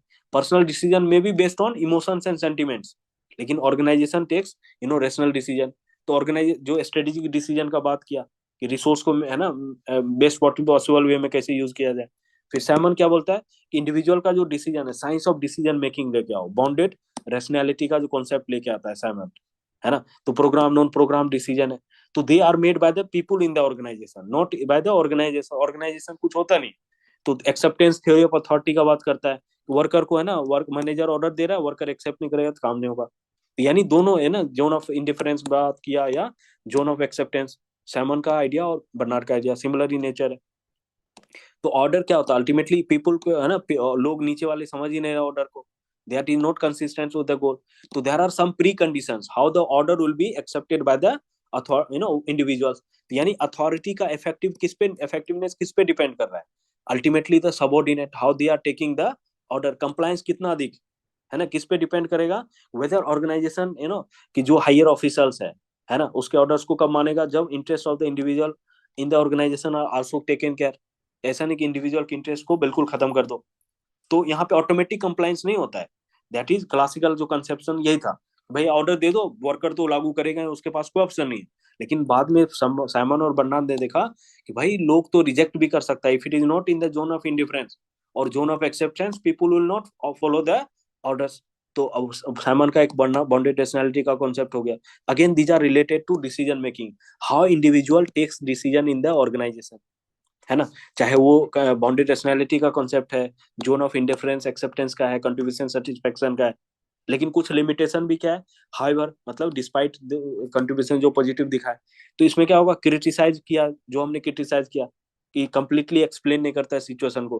पोजीशन बेस्ड अथॉरिटी भी तो चाहिए, लीगल रेशनल अथॉरिटी भी आज के कॉन्टेक्स्ट में है ना, can not B disregarded completely. तो वो जो लिमिटेशन हम लोग साइमन बर्नार्ड का पढ़ते हैं, again that macro criticism you can bring it. Conclusion में वही है ना। तो can not B comprehensive one, क्योंकि रिप्लेस अथॉरिटी को रिप्लेस नहीं कर सकते, क्योंकि एग्जामिन करना है ना।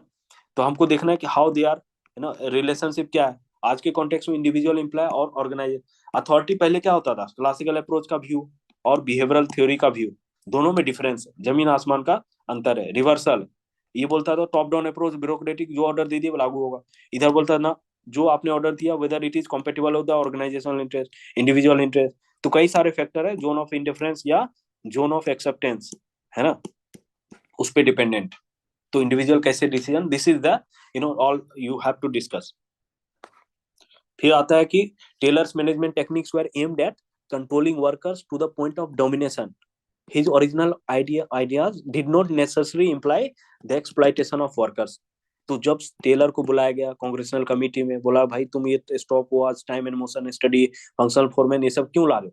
तो बोला कि इसका आप तो ये डोमिनेट कर रहे हो, पूरा फ्रीडम छीन लिया, यूनियन को फंक्शन नहीं करने दे रहे हो, इंडिविजुअल ये कर रहे हो, वेज पेमेंट सिस्टम ले आया, डिफरेंशियल सिस्टम ले आया प्रिंसिपल के थ्रू।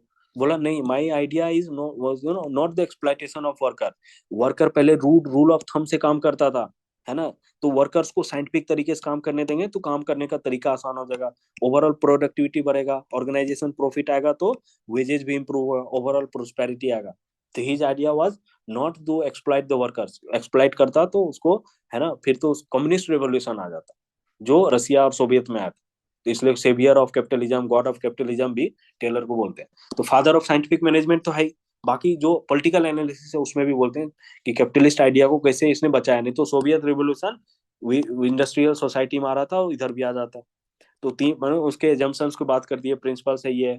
फिर कैसे है ना, हाउ मैनेजमेंट टेक्निक्स, अब ये डोमिनेशन पहले क्या दिखाएंगे, डोमिनेशन की ओर ले जा रहा है, कैसे, किस स्ट्रिक्ट सुपरविजन है, वर्कर पे कोई ऑर्डर नहीं, कोई दिमाग नहीं लगाना है ना, टाइम एंड मोशन स्टडी या स्टॉप वॉच लगा रखा है। तो गुड वर्कर वो होता है जो इनिशिएटिव ना ले, सिर्फ हमारी बात माने। तो ओरिजिनल आइडिया क्या था अब, लेकिन उसके बावजूद हम लोग क्या देख रहे हैं कि उसका जो main scientific manager congressional inquiry committee, Hoxie committee था, उसमें बोला हमारा काम है ना मेंटल रिवोल्यूशन लाने का है ना। टेलर को मिसअंडरस्टूड किया गया, ठीक है। तो अल्टीमेटली ओवरऑल प्रॉफिट मैक्सिमाइज करो, कॉस्ट मिनिमाइज करो, और है ना एम्प्लॉय सक्सेसफुल क्या होगा, एम्प्लॉय तभी होगा जब है ना, तो ऑर्गेनाइजेशनल प्रोडक्टिविटी बढ़ेगा, तो ओवरऑल क्या होगा, सोसाइटी में प्रोस्पेरिटी आएगा। That was the original philosophy. ऐसा नहीं कि वो एक्सप्लॉइट करना चाह रहा था। तो कई इसलिए तो हम लोग बोलते हैं कई बार टेलर इज बेटर देन मायो, क्योंकि मायो तो कॉस्ट सोशलिस्ट, वो तो बिना पैसा दिए अधिक काम करवाना चाह रहा है, without giving more monetary incentive, he want us to work more. But Taylor क्या है, work and you will get the reward, you will get the money, है ना, because his idea was money is acting like a motivator. Economic man का concept बाद में भले है ना, डिस्पाइट हिज ओरिजिनल जो फिलोसफी है उसको लिख दिए, फिर उसको थोड़ा क्रिटिसाइज भी कर दिए। भाई इकोनॉमिक मैन का कॉन्सेप्ट जो है लिमिटेशन है ना।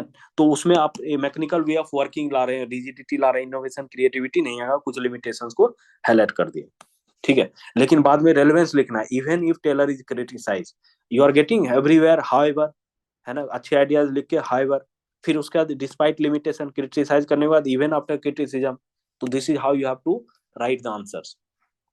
Follett challenges the traditional hierarchical structure of authority and proposes a more collaborative and participative approach to management। तो पूरा जो फोले का आइडिया है इवेलुएट करना है कि कोलैबोरेटिव और पार्टिसिपेटिव अप्रोच को कैसे प्रमोट करता है। पहले मेजर कंट्रीब्यूशंस लिख दिए, किस आइडिया को रिजेक्ट करेगा, क्या टॉक करता है ना, collaboration, coordination, power with power over, है ना। अब उसमें क्रिटिक क्या आर्ग्यू करेगा, फोले का आइडिया को too much collaboration, too much participation, ये क्या होगा, टू मच टाइम कंज्यूमिंग है। तो यहाँ पे क्या, जब मान लो रिपीटेटिव काम है, रूटीन वर्क है, तो वहां पे क्विक डिसीजन मेकिंग नहीं हो पाएगा। तो you have to write about the criticism of Follett, है ना। तो अब लेकिन क्रिटिसिज्म लिखने के बाद क्या कहेंगे, डिस्पाइट, है ना, रिवोल्यूशनरी था, अहेड ऑफ टाइम था, परफेक्ट ऑफ मैनेजमेंट वाला आइडिया है, आजकल कोलैबोरेशन ये सब तो प्रमोट किया जा रहा है। तो again this is how you have to conclude. फिर evaluate the relevance of McGregor theory. आगे जो मैकग्रेगर थ्योरी हमने देखा, कॉन्टेम्पररी पब्लिक एडमिनिस्ट्रेशन चैलेंजेस, जैसे अभी एक है ना, one of you Sajid have been asking question, workforce diversity है, टेक्नोलॉजिकल एडवांसमेंट है, लोगों का एक्सपेक्टेशन बढ़ता जा रहा है, उस कॉन्टेक्स्ट में रेलेवेंस बताना है किसका, मैकग्रेगर के थ्योरी का, मैनेजरियल कॉस्मोलॉजी का, क्या क्या कंट्रीब्यूशन था मैनेजरियल, है ना। तो उसको आप देखना है, थ्योरी एक्स थ्योरी वाई, तो बेसिक्स लिखना है, उसके बाद उसको कंटेम्पररी ऑर्गेनाइजेशन से लिंक करके उसके रेलेवेंस को दिखाएं, और है ना इंपॉर्टेंस बताएं, और कुछ हम क्रिटिसिज्म भी कर देंगे, यही है। तो थ्योरी एक्स थ्योरी वाई दो कॉन्ट्रास्टिंग थ्योरी दिया, थ्योरी एक्स के फीचर्स लिख दिए, थ्योरी वाई के फीचर्स लिख दिए। तो ये प्रपोज मैनेजर का जो एजम्पशन है, मैनेजरियल कॉस्मोलॉजी को बताता है, थ्योरी वाई का क्या है, थ्योरी एक्स का क्या है, क्योंकि वर्कर डाइवर्सिटी आ गया, सेलेक्टिव एडेप्टेशन ऑफ, है ना, मैनेजरियल स्टाइल, उसका बात हो गया, वर्कर का एक्सपेक्टेशन, सारे कीवर्ड्स को, है ना, एलोबरेट किया गया, जो कीवर्ड्स क्वेश्चन में मेंशन है ब्रीफली मेंशन कर दिया। फिर उसके बाद हमको मतलब लिमिटेशंस भी, लिमिटेड एप्लीकेशन क्यों, हर जगह अप्लाई नहीं हो सकता है, जो हमने मैकग्रेगर का क्रिटिसिज्म दिया, कल्चरल एस्पेक्ट, है ना, तो हर से वन साइज फिट ऑल नहीं लगा सकते, theory wise is not always successful, तो क्रिटिसिज्म को आपको देखना है। देन डिस्पाइट क्रिटिसिज्म ओवरऑल, है ना, हमेशा लास्ट में ओवरऑल लास्टिंग इम्पैक्ट है, ऑर्गेनाइजेशनल एफिशिएंसी के लिए जरूरत है, that is how you have to conclude. फिर Simon's identifying decision making as the core of the field, है ना, पवेट का appears logically acceptable but his positivistic underpinning is problematic। positivistic मतलब too much empiricism, too much fact oriented, है ना। तो अब तो भाई decision making value aspect is also important ना, it is not, you can not make everything fact based, तो critically examine करना है। तो पहले तो ये स्टेटमेंट को एक्सप्लेन करना है, simple explain the statement, how decision making is logically accepted, criticism positivistic approach को क्रिटिसाइज करना है, दैट इज द आइडिया। तो इंपॉर्टेंट कॉन्टेक्स्ट लिख दिए, ये डेवलप करना चाह रहा था साइंस, है ना। तो decision making is the heart of organisation, उसके की कंट्रीब्यूशंस, आईडीसी मॉडल टॉक किया, है ना, आईडीसी मॉडल में फैक्ट वैल्यू डायकोटोमी को उसने रिवाइव किया, उसके बारे में लिखा गया। उसने क्या किया, वैल्यू एस्पेक्ट नॉर्मेटिव कंसंट्रेशन को, है ना, हटा के पॉजिटिविज्म ले आया कि भाई इंपेरिकल स्टडी होना चाहिए, साइंस क्रिएट करना तभी पॉसिबल है जब हम साइंटिफिक तरीके से इंपेरिकल ये करेंगे। लेकिन उसको क्रिटिसाइज किया गया, है ना, टू मच फॉर्मलिस्टिक है, एब्स्ट्रैक्ट है। फिर बर्नार्ड भी उसको क्रिटिसाइज किया कि भाई आप जो साइंस नहीं बना सकते, कॉस्मिक कॉन्स्टिट्यूशनलिज्म का क्रिटिसिज्म था जो हमने, तो क्रिटिसिज्म देख लिया। हाउएवर देखो अगेन द टर्म इज, देखो यहाँ पे क्या है, but Simon's positive has been criticise, पहले अच्छी अच्छी बातें कर दिए, फिर साइमन को क्रिटिसाइज कर दिए, despite limitation, despite criticism, Simon is irrelevant, more empirical पवेट बन गया। तो that is the idea is, है ना, तो वो आइडिया को कैच करना जरूरी है आंसर लिखने से पहले। अगला, is Peter Drucker justified in saying management principle should not tell what to do and but only tell what not to do. अब क्या होता है कि जैसे मान लो सिस्टम में मैच्योरिटी थ्योरी देखा, या हम क्या देख रहे हैं कि टॉप डाउन हायरार्किकल अप्रोच जो क्लासिकल थ्योरी, उसमें बोला जाता है वन बेस्ड वे हमने डेवलप कर दिया, do it according to that, है ना।